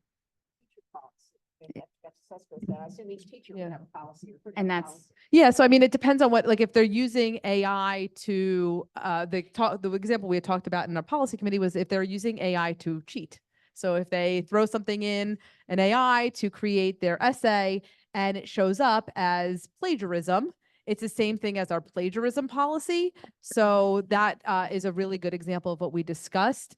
And so just to let people know that that's actually been quite around for quite a number of years. So the last year I taught was 2015. It's been a little while since I've been in the classroom, but I teach at some university as an adjunct professor, and ours is built into Canvas, our platform, but we actually have it, Google Classroom has it automatically in there as well. Throwback to 2015, it was called turnitin.com. So turnitin.com was a popular one that I think is still being used at Middlesex College for it. So you throw it in that, and it gives you a plagiarism check. So those things have been around for quite a number of years already. So some of that isn't new, plagiarism and all of that, but it depends on to the extent of what they're using it. We also have categories like inappropriate use of internet. So if somebody is using some of these AI tools are remarkable. I could put myself in a video and it could be speaking French for me, or the photo editing and the video editing is absolutely crazy, remarkable. But we have, if students do that, we have code of conduct for like inappropriate use of internet or something like that if that comes up. So to say we have policy, we have procedures and ways to support students' growth and development in using these tools. It's just it's in like different categories, not defined as AI as a whole group. Does that make sense? Okay. I have another question, I guess, about that. Well, first, thank you for sharing that presentation. I haven't gone through it yet, but I'm excited to just hearing how much you all have sort of hyped it up, right? That it was like, let me check it out. I hope it's actually good and you're not like, oh, wait, this is. It's true, it's true. No, I We believe both it. went virtually, but Good. so we Yeah, were no, you commenting got me on sold. it. And I mean, this has been definitely AI has been the topic of conversations at educational Everywhere, yeah. conferences Yes. everywhere. And I just wanted to insert kind of the special education role in that because it's been big Mhm. in our conversations as well. And I think in a positive way, like how are we enhancing accessibility for students through AI? And then what are the limitations? So I don't know if that was in this presentation, but it'll be curious. Probably not. Okay. I didn't pick it up. I smell consulting work for you, Monique, Yes, maybe? right, or someone I know. But yeah, I'm just really curious to hear those kind of conversations and to see us really figuring out how best to use AI in a way for our students with disabilities for a way that's going to enhance their access and their learning opportunities. Absolutely. And I think that's part of the conversation too, is, I'm of the mindset of like, sometimes limiting those things doesn't really teach our students the most appropriate use of it. So, but it's a careful balance of educating a bunch of adults that don't know how to use it on how to, right? Same thing with social media and use of those kinds of things. I didn't grow up with social media. So now as an adult, I have it. And do I know proper use of it? And if I don't, what am I doing to help students do it, right? So same thing with AI, and how do we work with the staff to really understand its capacity, to understand how we can use it for good, but also how we help to make sure it's not being used for the wrong reasons or inappropriate reasons or things like that. So there's definitely a balance and a challenge, but there's some really great ways we could use it. But there's definitely some scary ways that could also be used. And look, it's here, it's not going anywhere. And I feel like the approach somehow has to be that it cannot be sort of a punitive approach to knowing students are going to use it to help them Right. write an essay or a report. Like that's Right. just because it's out there, and just figuring out how to use it Yep. and how to help guide them in using it effectively to Yep. generate ideas to, help them with their writing. Right, exactly. I saw what I thought was a really wonderful learning opportunity and prompt, which was a professor had their students use AI to answer an essay question. And then the actual assignment was to go in and find all of the errors and footnote and try to find what data that the AI was using and that the generative AI was using. And all the students came out of that assignment absolutely horrified and was like, I'm never going to do this again. Everything's wrong. And that just seemed like a really smart way of doing it. Like, what can you find wrong here?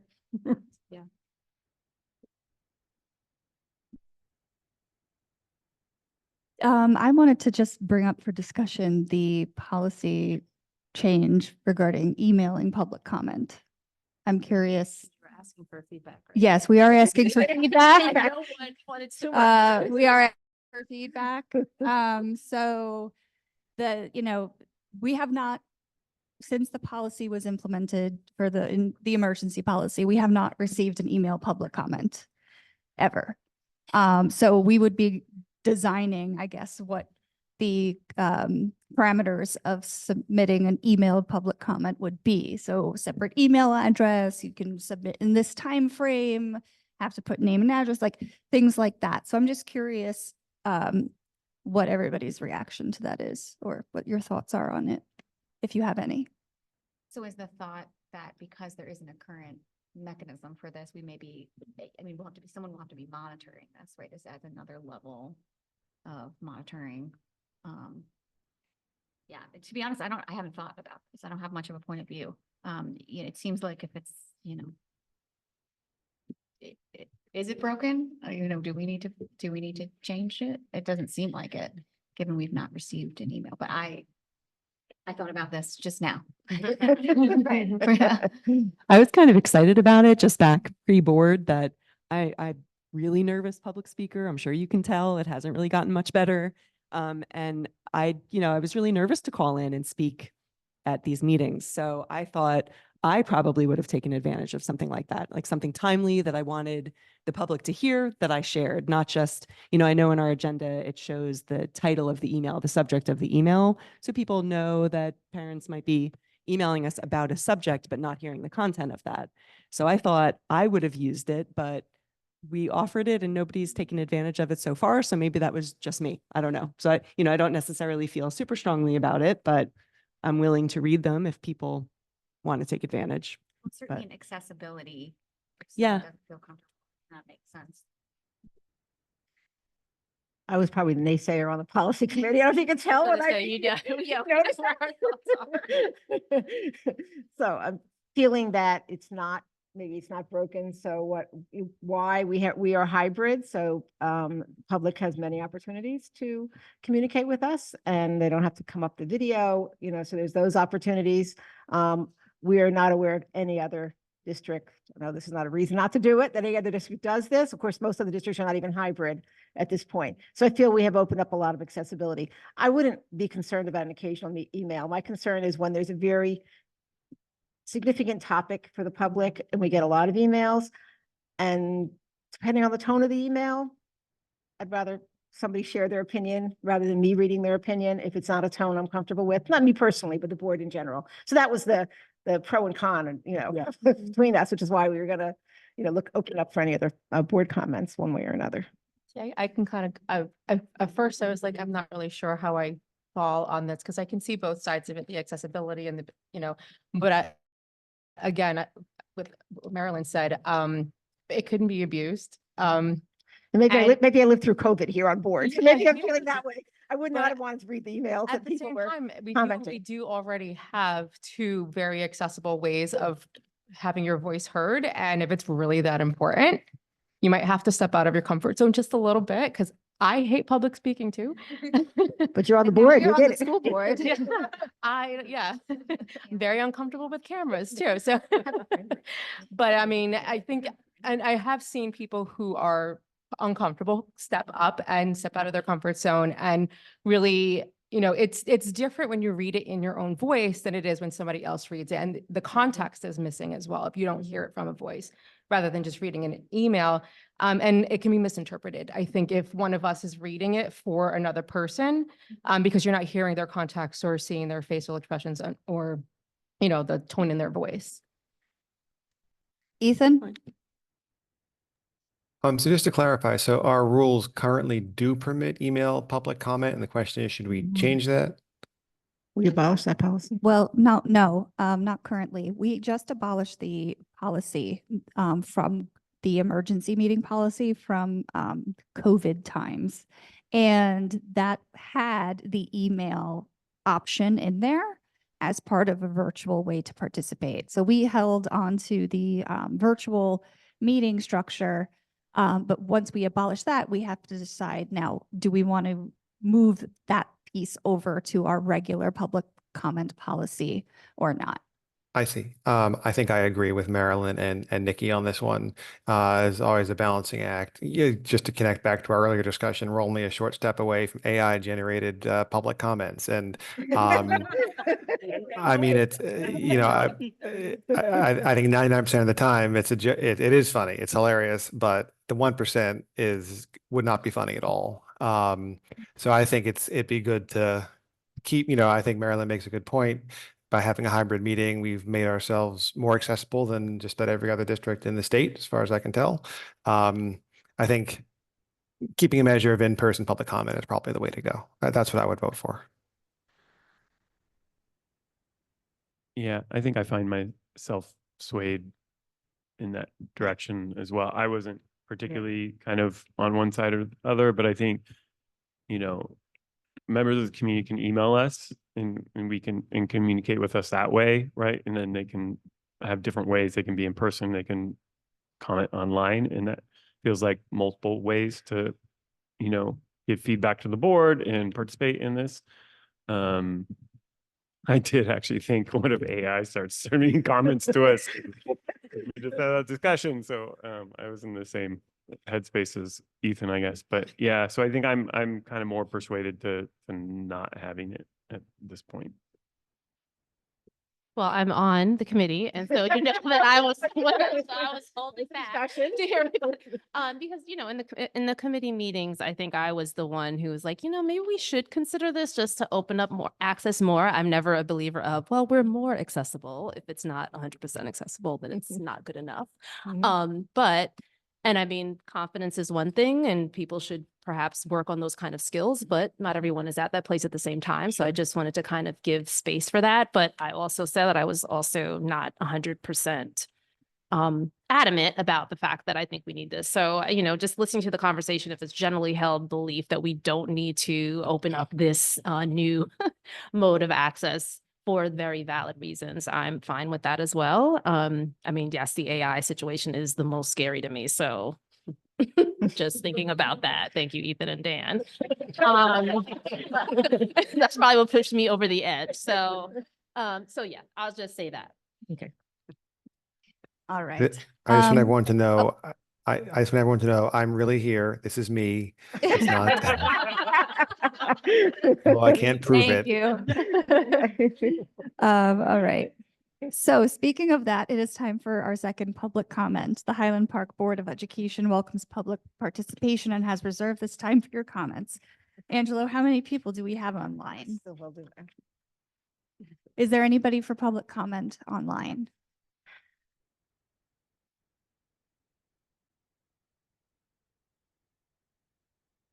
Okay. All right. Hold on one second.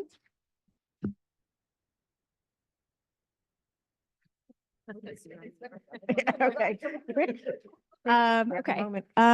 Do we have any liaison reports? I have something.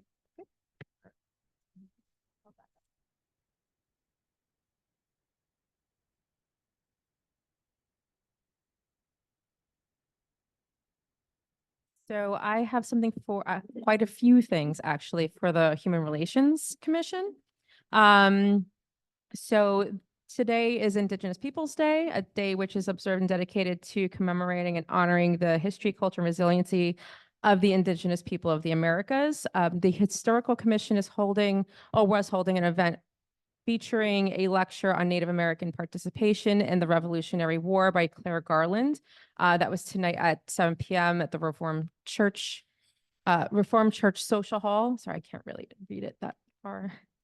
There will be a trunk or treat event by the Highland Park Police Department on Tuesday, October 19th from 6 to 8 p.m. at the Highland Park Community Center parking lot. It's a fun event.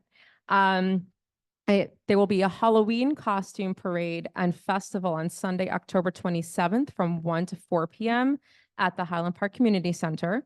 And Windows of Understanding is coming up in collaboration with the Human Relations Commission, Highland Park Arts Commission, Zone 16 Center, Highland Park Gives a Hoot, Pride Center, and is organized and supported by the New Brunswick Cultural Center and Rutgers Mason Gross School of Art. The theme will be climate change, wellness, and food insecurity, and will be more youth artist centered. The goal is to have youth of all ages involved, and they would love to have students from Highland Park schools be a part of it. So if anybody wants more information, you can email the chair of the HRC, Norma Vargas, at hrc@hpborough.com. for more information and how to participate. And last, the Human Relations Commission is also currently looking for volunteers to join the commission. And if they're interested, they can contact hrc@hpborough.com. Nikki, would you be, I'm going to send you an email tomorrow morning, but would you mind sending that to me? I'd love to put it in the board bulletin to be able to communicate that out. Just maybe more than 8 people will, there's 8 people watching, but I would love to share that with everyone. That's great stuff. Thank you. You have something or? No, I have Board of Health, so maybe that's on. I attended the Board of Health meeting the other day, representing us, and a couple of topics that came up there. The first of the Board of Health is very eager to work with us as they have in the past, and had some questions or thoughts. One thing they'd like us to do is to share a flyer about safe storage of guns. There's a representative from the Brady Group in town here that is looking to kind of spread the word about that. Seems to be an increase in the number of applications for guns, so she would like us to be doing that. Other topic that they raised to look for school information was about our vaccination rate. Apparently, there's also an increase in measles in the county, I believe. But in fact, so Dr. Suska helped me with the data, which I'll share with them, which is that we are at between 98 and 99% compliance on vaccinations. And I'll share that with them. And the other area there of concern related to our schools was asthma safe schools, which is, I guess, like a state program. And they were questioning whether we had asthma health plans for our students, which we in fact do. So I'll share that template with them. And our policy on vaccinations I'll also share. And the reason for the concern in asthma is also that Highland Park has a higher number of students, of people in the community that are, according to the Middlesex County Health Report, we had a higher asthma rate in our community as opposed to some others. So that's why they're raising that topic. So Within the county? our Highland Park is higher than the county average. There's a county's health report I could share with you that they had. So that's it. That's my report. Quick question, Marilyn. Yeah. Was that gun data, like on the gun purchases, was that local to? I think applications. What application? Was it Highland Park? Yeah, I think so, yeah. Oh, Yeah. wow, interesting. Yeah, I believe that's what she was saying, Okay. yes. Yeah. Just increase in applications for guns, I believe. And that's been increasing since I was on last year. That was Yeah, already was it also increasing, so concern then? it's continuing, I guess. Yeah. So the flyer was about safe storage. Scary. Any other liaison reports? All right. I do not have a president's report this evening. Any old business?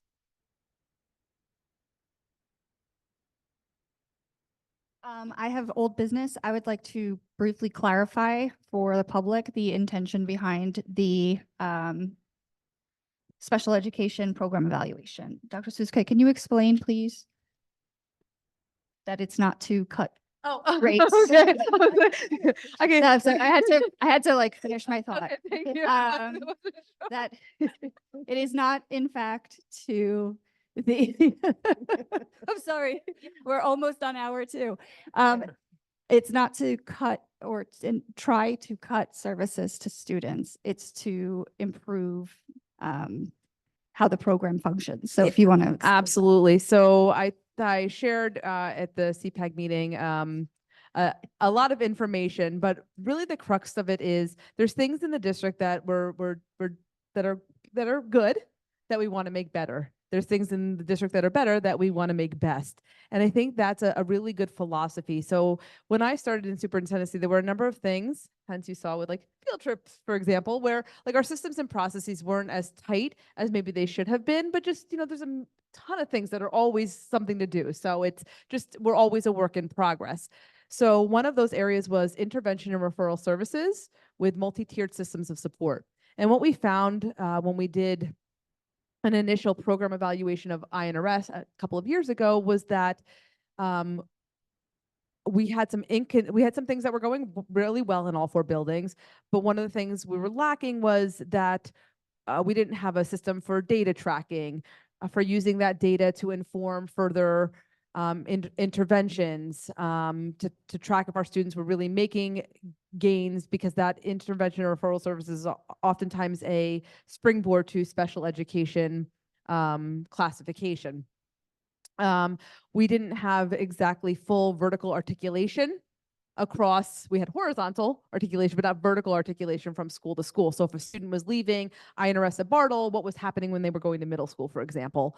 The other thing that we found even to this day is that our students can find success in intervention and referral services, but sometimes they're just not making the gains for which we want to see at a pace we want to see, right? Every student learns at their own pace, and I think Monique made that abundantly clear with adults as well, that we all learn at our own pace. And sometimes as a teacher, you're like, but they're not hitting grade level. They're not hitting it. They're not hitting it. And if they're not, it's like, okay, well, I've got to refer them to somewhere.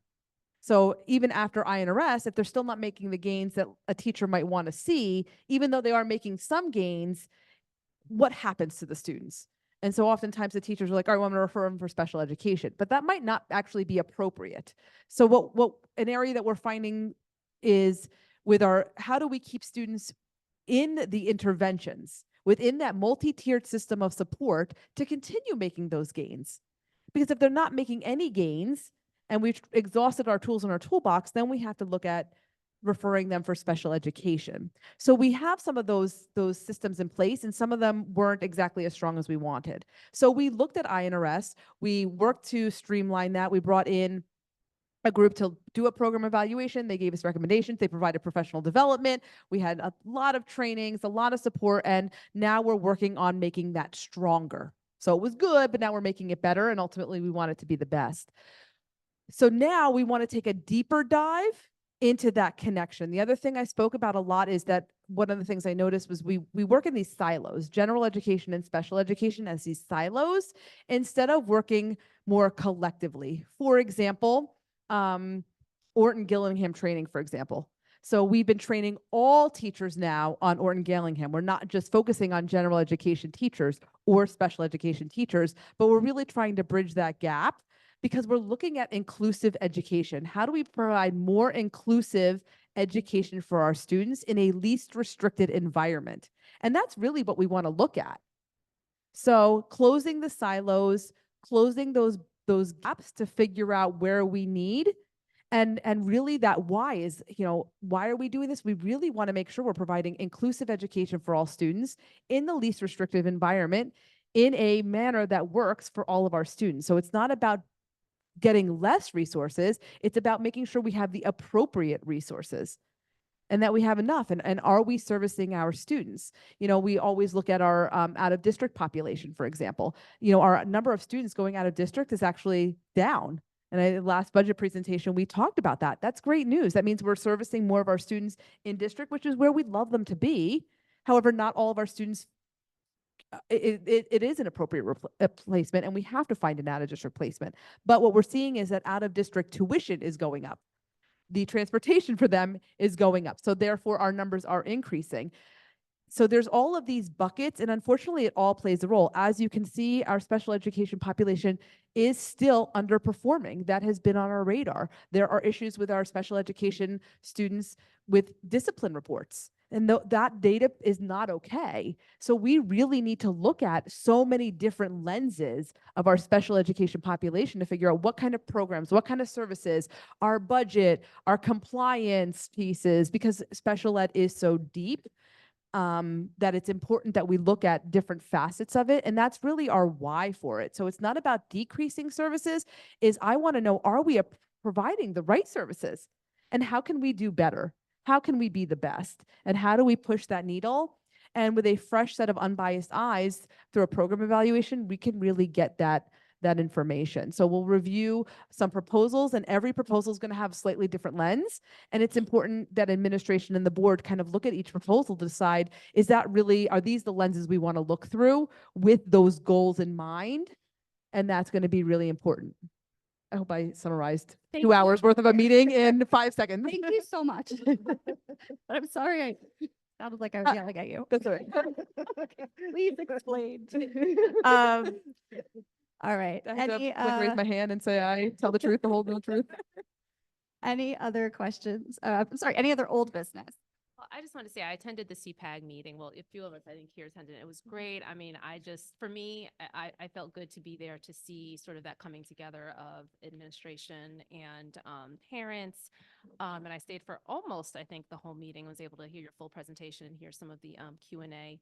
I think there were a lot of concerns around this issue that you raised, Allison. I think there was also this misunderstanding, I hope a misunderstanding, that there's an intention to try to decrease the number of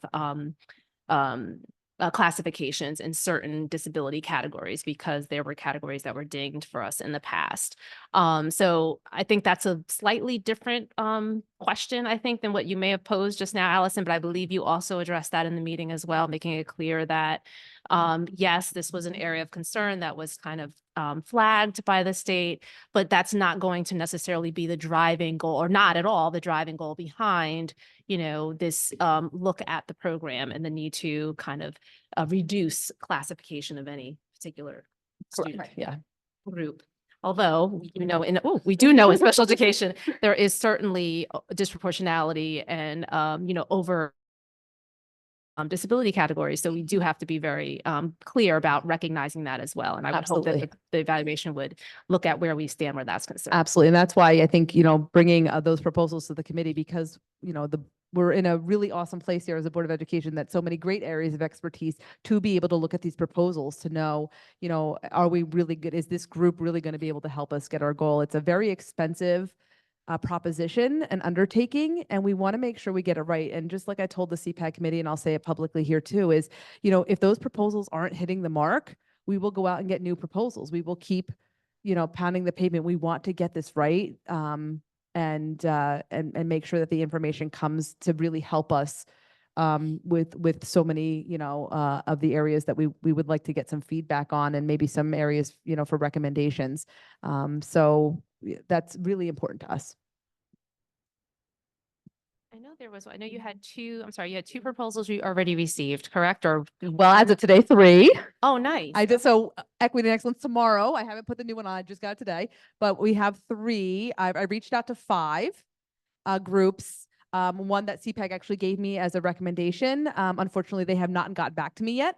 So that's what I told CPAC too, is that, I reach out to a lot of groups. I talk to each one of them. The same thing that I just told everybody is what I tell each group. They ask questions. A lot of them have done their homework already and looking at, whatever data is available online. And then they come with very specific questions. I tell them the same thing, that I want multiple stakeholder input. I'd love parent input. Like, these are all the things that we want. Staff, students, as much as we can get. And then we'll go through their proposals to what we can afford, of course. And it is a robust budget for it. So I reached out to multiple groups for that. And some of them are law firms, some of them are like retired directors of ed services that do something like that. And again, wait till you see them. Every proposal has quite a different lens. So we'll just look at them. And like I said, if none of them are speaking to us and it's not hitting the mark on what we really want, then we will try again.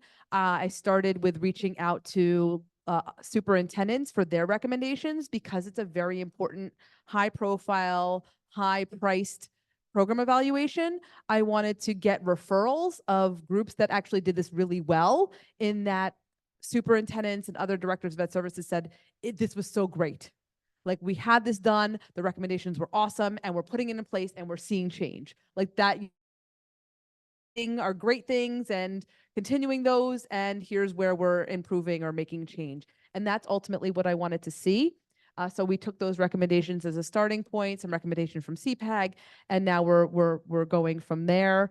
Even just my group of colleagues across the state in special ed. Who do you use? Dee Dee went out to her group. Who do you use, just to try to get that reference? It was to us a better place to be than a more formal RFP. Oftentimes, or sometimes with an RFP, depending on how it's built, it may end up having to do low bid, and we didn't want to limit ourselves. The recommendations was really, really important to make sure that we get it right. As you can see from sometimes when we get lower budget program evaluations, that we don't always get, what we want to see, or we're limited. We budgeted quite a bit of money for this, and I really want to get it right. Absolutely. Thank you. And that would just also be something else to flag is that you started this process and the board approved it a long time ago. This is not something that just recently came up. This has been something that was budgeted for and has been planned for a long, since last year.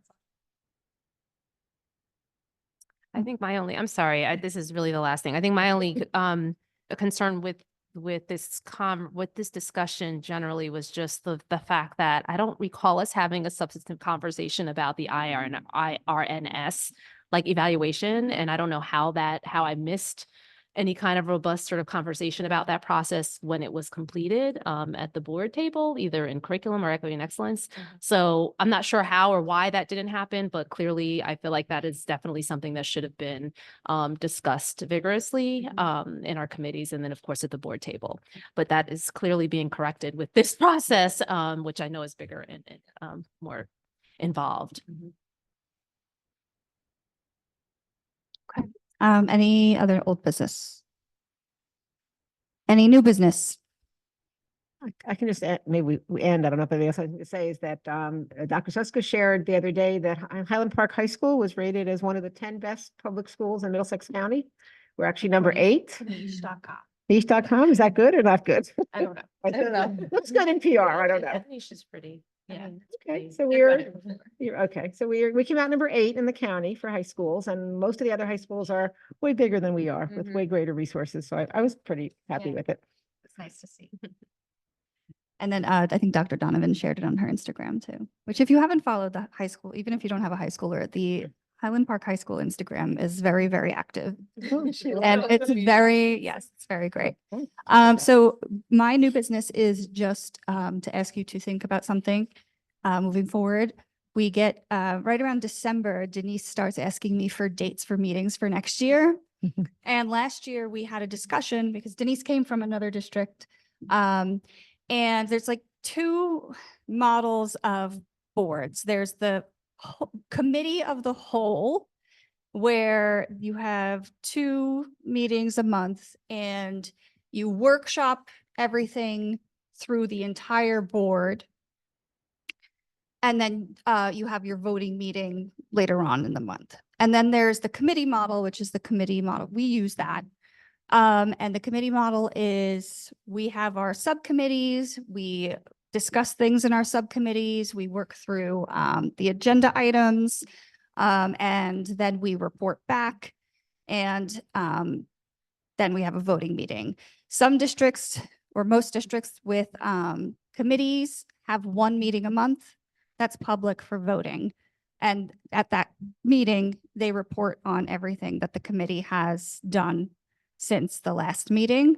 The thing with that is that it's really important that whatever you're discussing that's up for vote has been shared multiple times. So it's nothing that is a surprise to the public.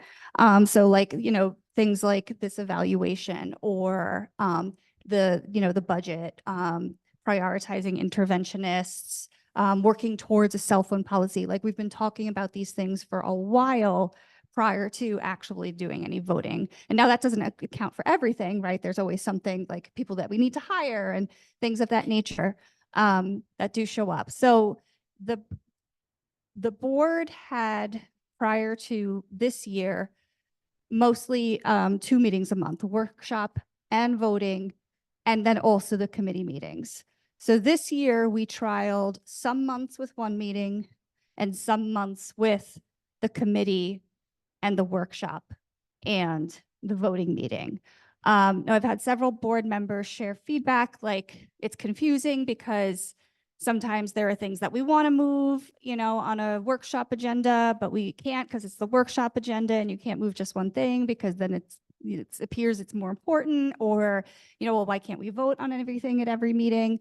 So there's a lot to consider, but what I wanted to ask you to think about is whether you want to strengthen your committee work and move to 1 voting meeting a month, or if you want to continue with this model, but perhaps kind of, I don't know, try to lessen a little bit of what we do in the committees because we're all stressed. We're all, spread very thin, to put it plainly. And we want like board members to be, we want this to be a sustainable situation. And then the other model is the committee of the whole, where you have 2 meetings a month, but there are no committees. You do everything through the whole board, Except for personnel. except for personnel. Yes, except for personnel. That's the executive. Right. So anyway, that's what I want you to think about.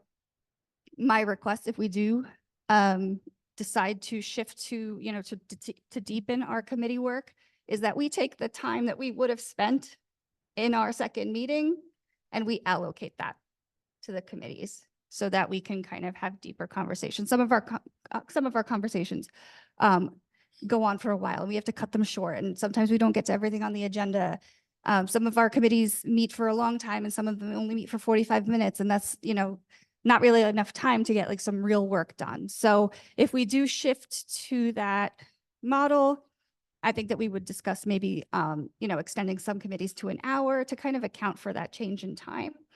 So that we could be more thorough on things.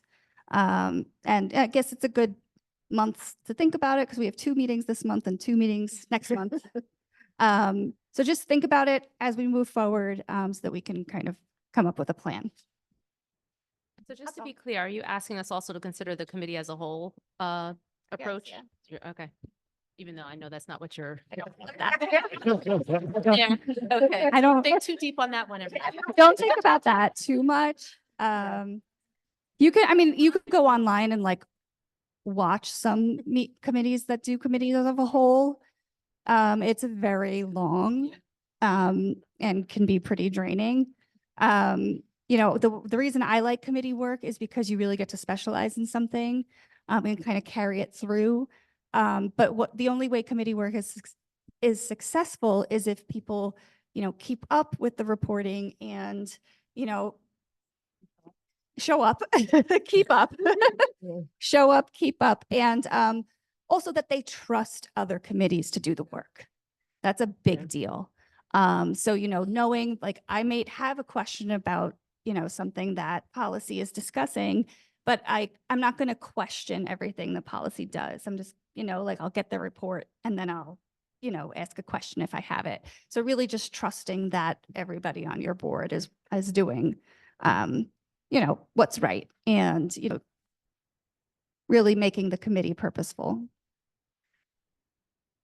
Along those lines, as we think about that, could committee agendas be shared with the whole board before the meetings in case, at this point, we're asking questions after the fact.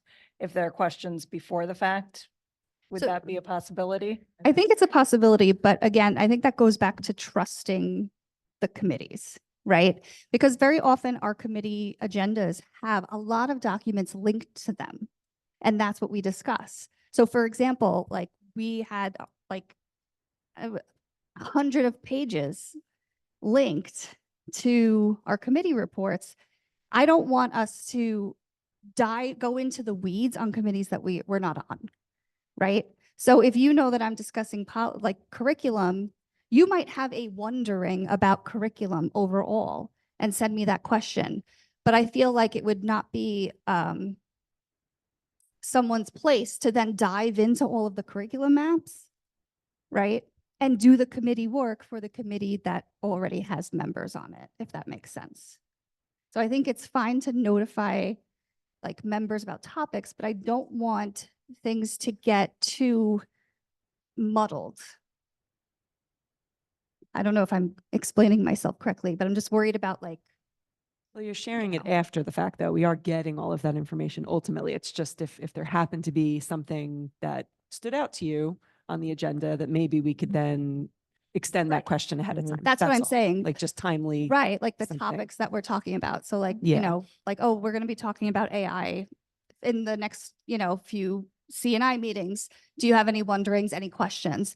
But like, for me as the committee chair, I don't want you taking on the role of someone in the committee to go through all of the things that are linked there. It's, you know what I mean? Like, send me your questions, but don't get into the weeds, so to speak.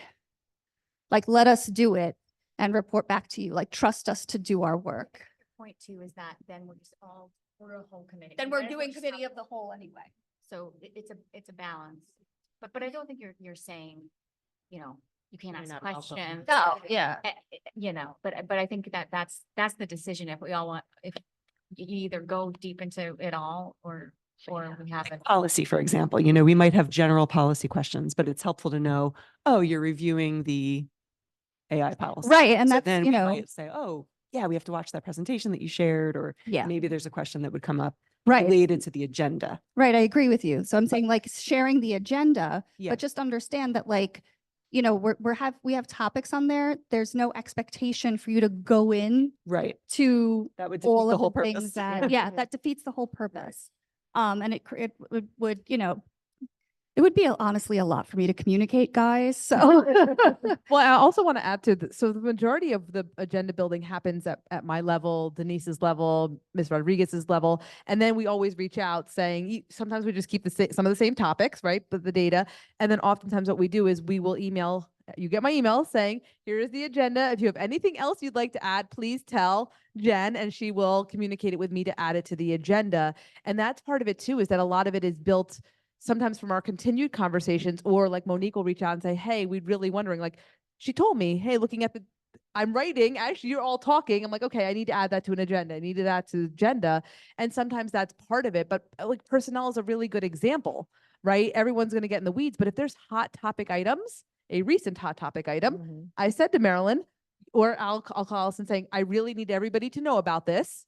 And then that way from the board level, or Jen, like, hey, communicate this. I really need this to say, where are we with support on this? Or, hey, this needs to go out because it's a hot topic item. Yeah. You all find out eventually so that you come to the table with that information. So I think to some degree it is communicated when it's a very hot topic item or one that, right? Am I making sense with that? Okay. yeah. So like if there's something that's very pressing, or something, you know, that we have, like sometimes we haven't had to since I've been on the board, but occasionally we would have to call a special meeting. And that's kind of one of the things with like the one board meeting a month, you know, sometimes something might come up, right?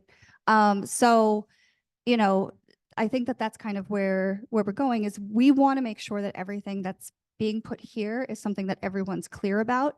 And sharing the agendas can definitely add, you know, help us with that. But what I don't want to happen is like 15 questions about minute details and all of the committee notes going back and forth, because the purpose of committees is to do the work of the committee, and to share out.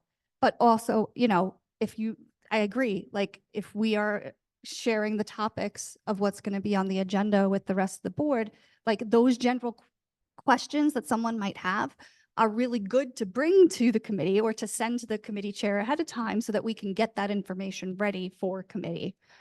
So something like that. So do you have a specific, what you want us to do now for by when is to come up with, because I really just am trying to figure out what I need to, yeah.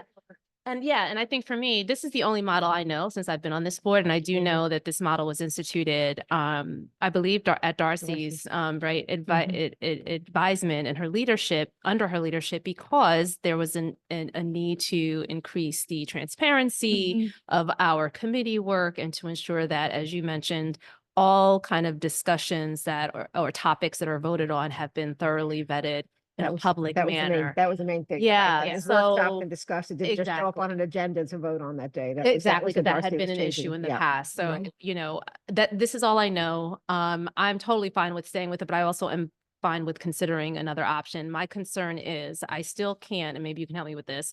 How do we avoid not getting to the point where we're at a voting meeting and we haven't had proper vetting of this Right. conversation of a topic Right. in public? I still don't see how we're going to. Well, a lot of avoid that is on all me. I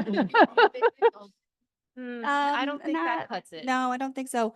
So I think that a lot of it falls on the president and the vice president during the agenda meeting to be like, hey, I don't think we have enough background on this for this to move forward. And we've done that a few times where we have said like, we can't move this right now. Right, we've done that here with this model several times. So if we, right, Even when we're we meeting have twice that. a month, even when we're often. Even, yeah. So we've had that happen, but it hasn't, like this year was kind of a trial. It only maybe happened this year once. Yeah, right. But also, you know, being courageous enough to say like, no, we're not going to put that through because we didn't get to talk about it.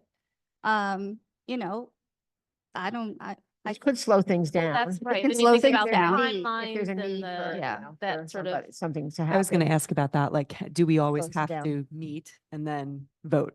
Can we just delay it a month? Except for depends on the those issue. personnel Depends things on the that, it would depend on no, the we want to issue. hire somebody. No, No, I mean, maybe there's No. some things that can wait, some things that can't, but it seems like we have the committee meetings I and think, we're yeah. expected to then vote on those things right away. And a lot of that also is with making sure the agenda is prepared in time and the committees are sharing thorough reports. You know, like that's where a lot of the information comes from, is are we getting the reports? Are we reading the reading them? reports? Are we Forgetting reading them? I would You know, also, like clicking make the sure links. that we're actually keeping up Yeah. because, you know, we want to make sure that we don't show up to the table unprepared. right, and I was going to add to that. So my board notes may or may not play a role in decisions and how that, so I also want that feedback to think about how my board notes could play a role in your thinking about that process too. So that was something I instituted when I started as a way to increase communication and transparency, especially because we try to get all committees before workshop, but that doesn't always happen because of crazy holidays, the way life falls and the way things happen. So sometimes they're in between. And then oftentimes what happens is we can workshop all of this. And even tonight you said, but it'll probably change next time. But if the committee already met, now you're throwing things on, but sometimes I need that voted on because we have to act on it. So there's a lot of things that I try to communicate saying, hey, between this, and that's what I do my board notes. It's like, hey, here's some things and here's an explanation for it, especially personnel. And then the next one you're going to get is in between then and then, if committee didn't report, here's why these items are on here and here's information on it. But maybe thinking about the way my board notes can help with that communication and transparency. Just, I know it doesn't help with the public because those are confidential board notes, but I love the feedback on ways to make that better too. I just wanted to throw that in the mix. yeah, Thanks. I I mean, love the the feedback. board notes, fabulous. Love it. I want I'm more feedback. so grateful that you instituted the board. It helps me, I know, Right, for sure. right. Like where to go to, there's like a quick, so I think it's very helpful internally, but again, it doesn't really help with the public No, but- conversation. So, but again, I do appreciate, please keep doing those board notes. So I don't know, I just want to put this out there that maybe as we're thinking about this, we almost had somewhat of a trial, but I feel like even going through a little bit more of an extended trial period with some more months, like under that model would be helpful, just so we could all sort of get a feel for how it works for each of us and then as a whole, before we sort of vote to change our format entirely. That's So just kind of an I had a idea. question because I just want to clarify, if it's just voting meetings only, are we at any point discussing during that day? Because sometimes another question might come up when something's read that you might have not thought about when you were reading the agenda. So you would go through the same agenda. So all of the committee reports would be shared, public comment a few times, like committee discussions, you know, like we had with policy, all of that still happens.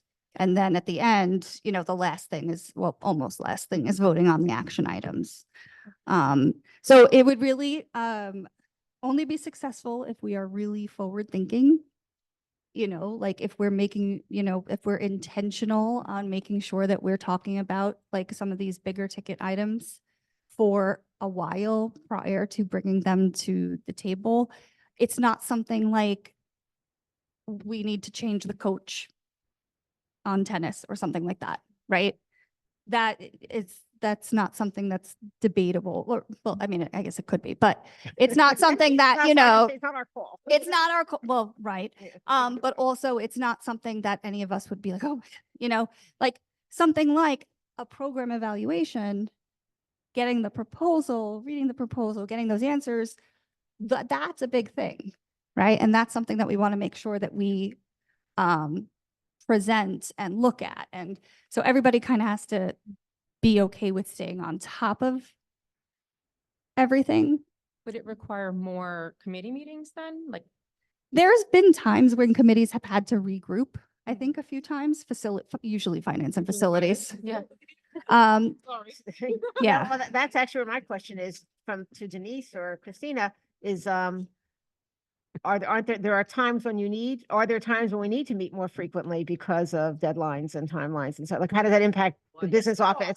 Well, how does that impact that decision is impacted by the business office, Right, so we do meet more frequently during the budget season, right? So that's something that we automatically say that the, Right. the Finance and Facilities Committee will meet multiple times to discuss the budget, to go through the budget with a fine tooth comb before we do a budget presentation.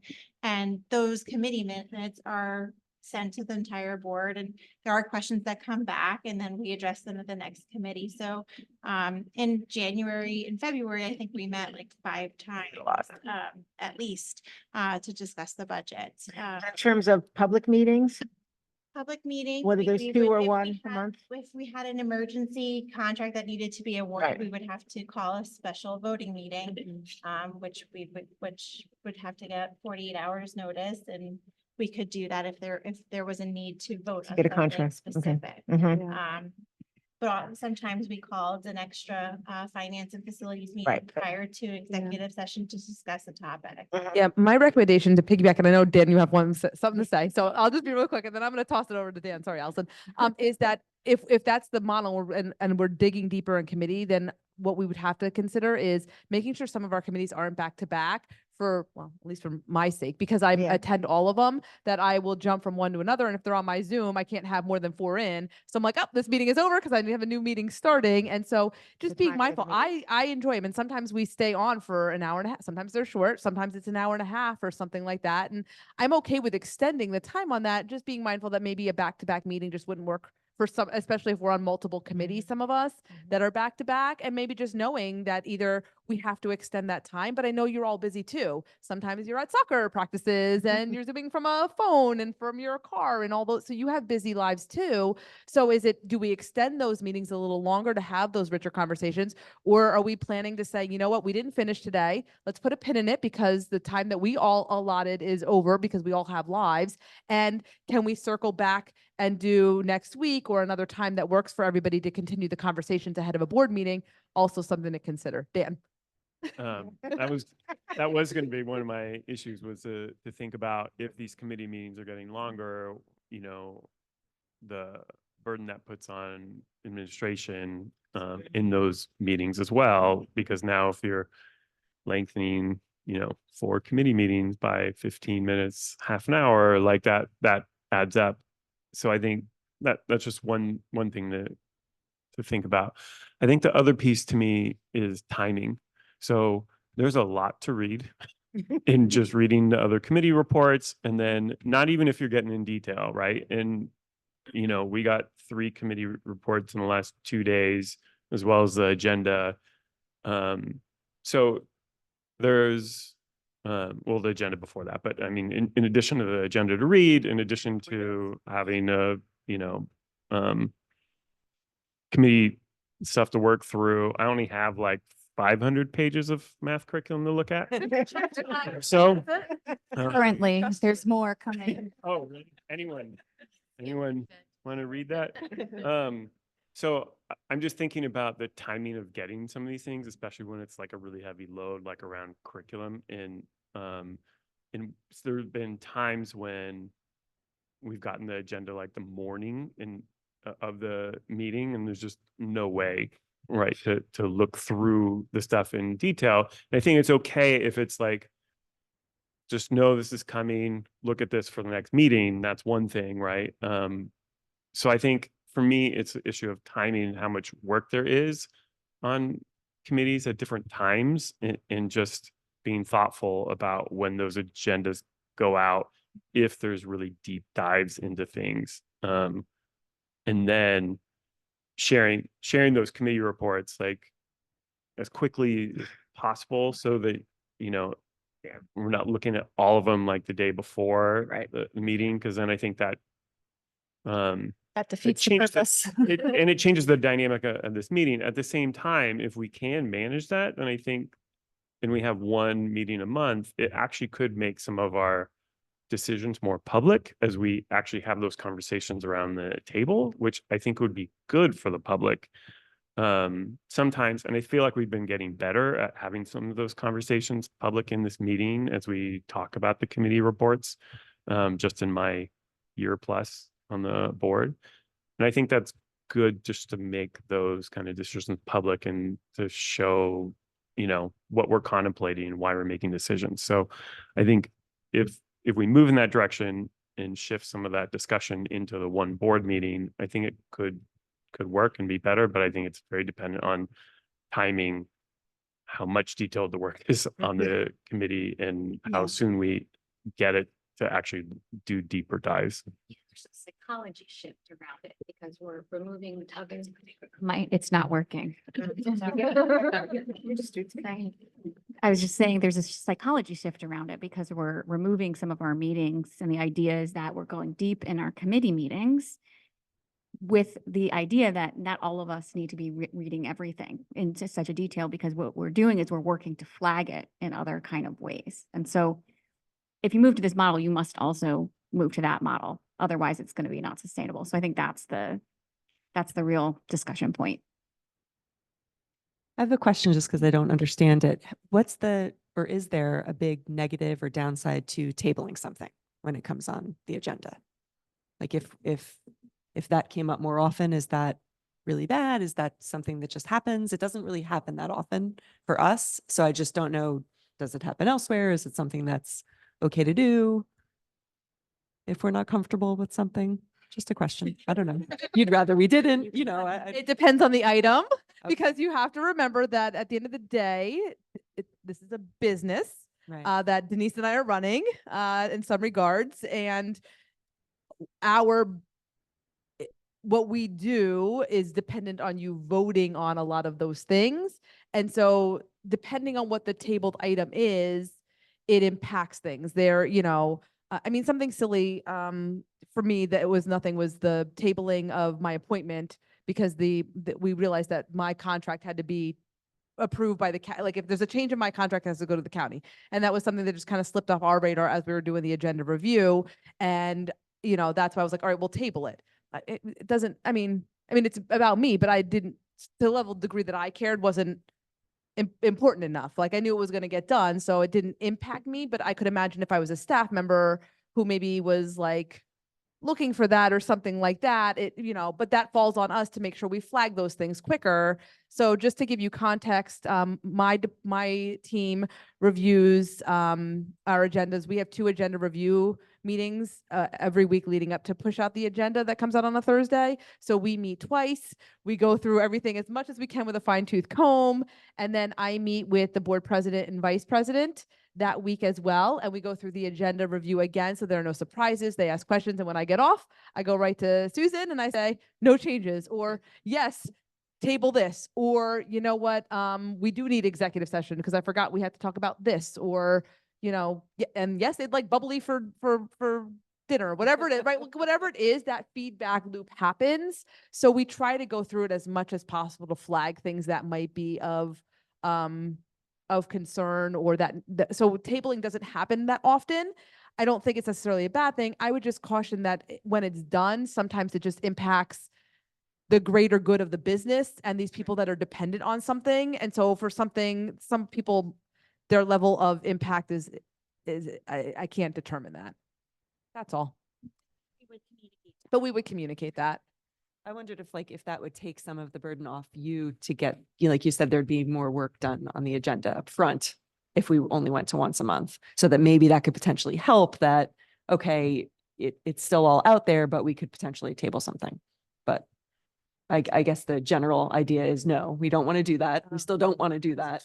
Certainly not regularly. It's there if you need it, but I wouldn't make it a regular habit, because now it's going to be like, well, is it going to be tabled, not tabled? And, Right. part of it, like for example, when I hire personnel, I tell them my staff does an amazing job of trying to do as many background checks as possible before we put somebody to the table for you. That's something that's very important, because, and I always tell people when I'm hiring them, your information is now public. You are a public person. So your resume and everything goes public. And here's what the board and myself look for when we're hiring people, and I'm making you an offer and doing those things.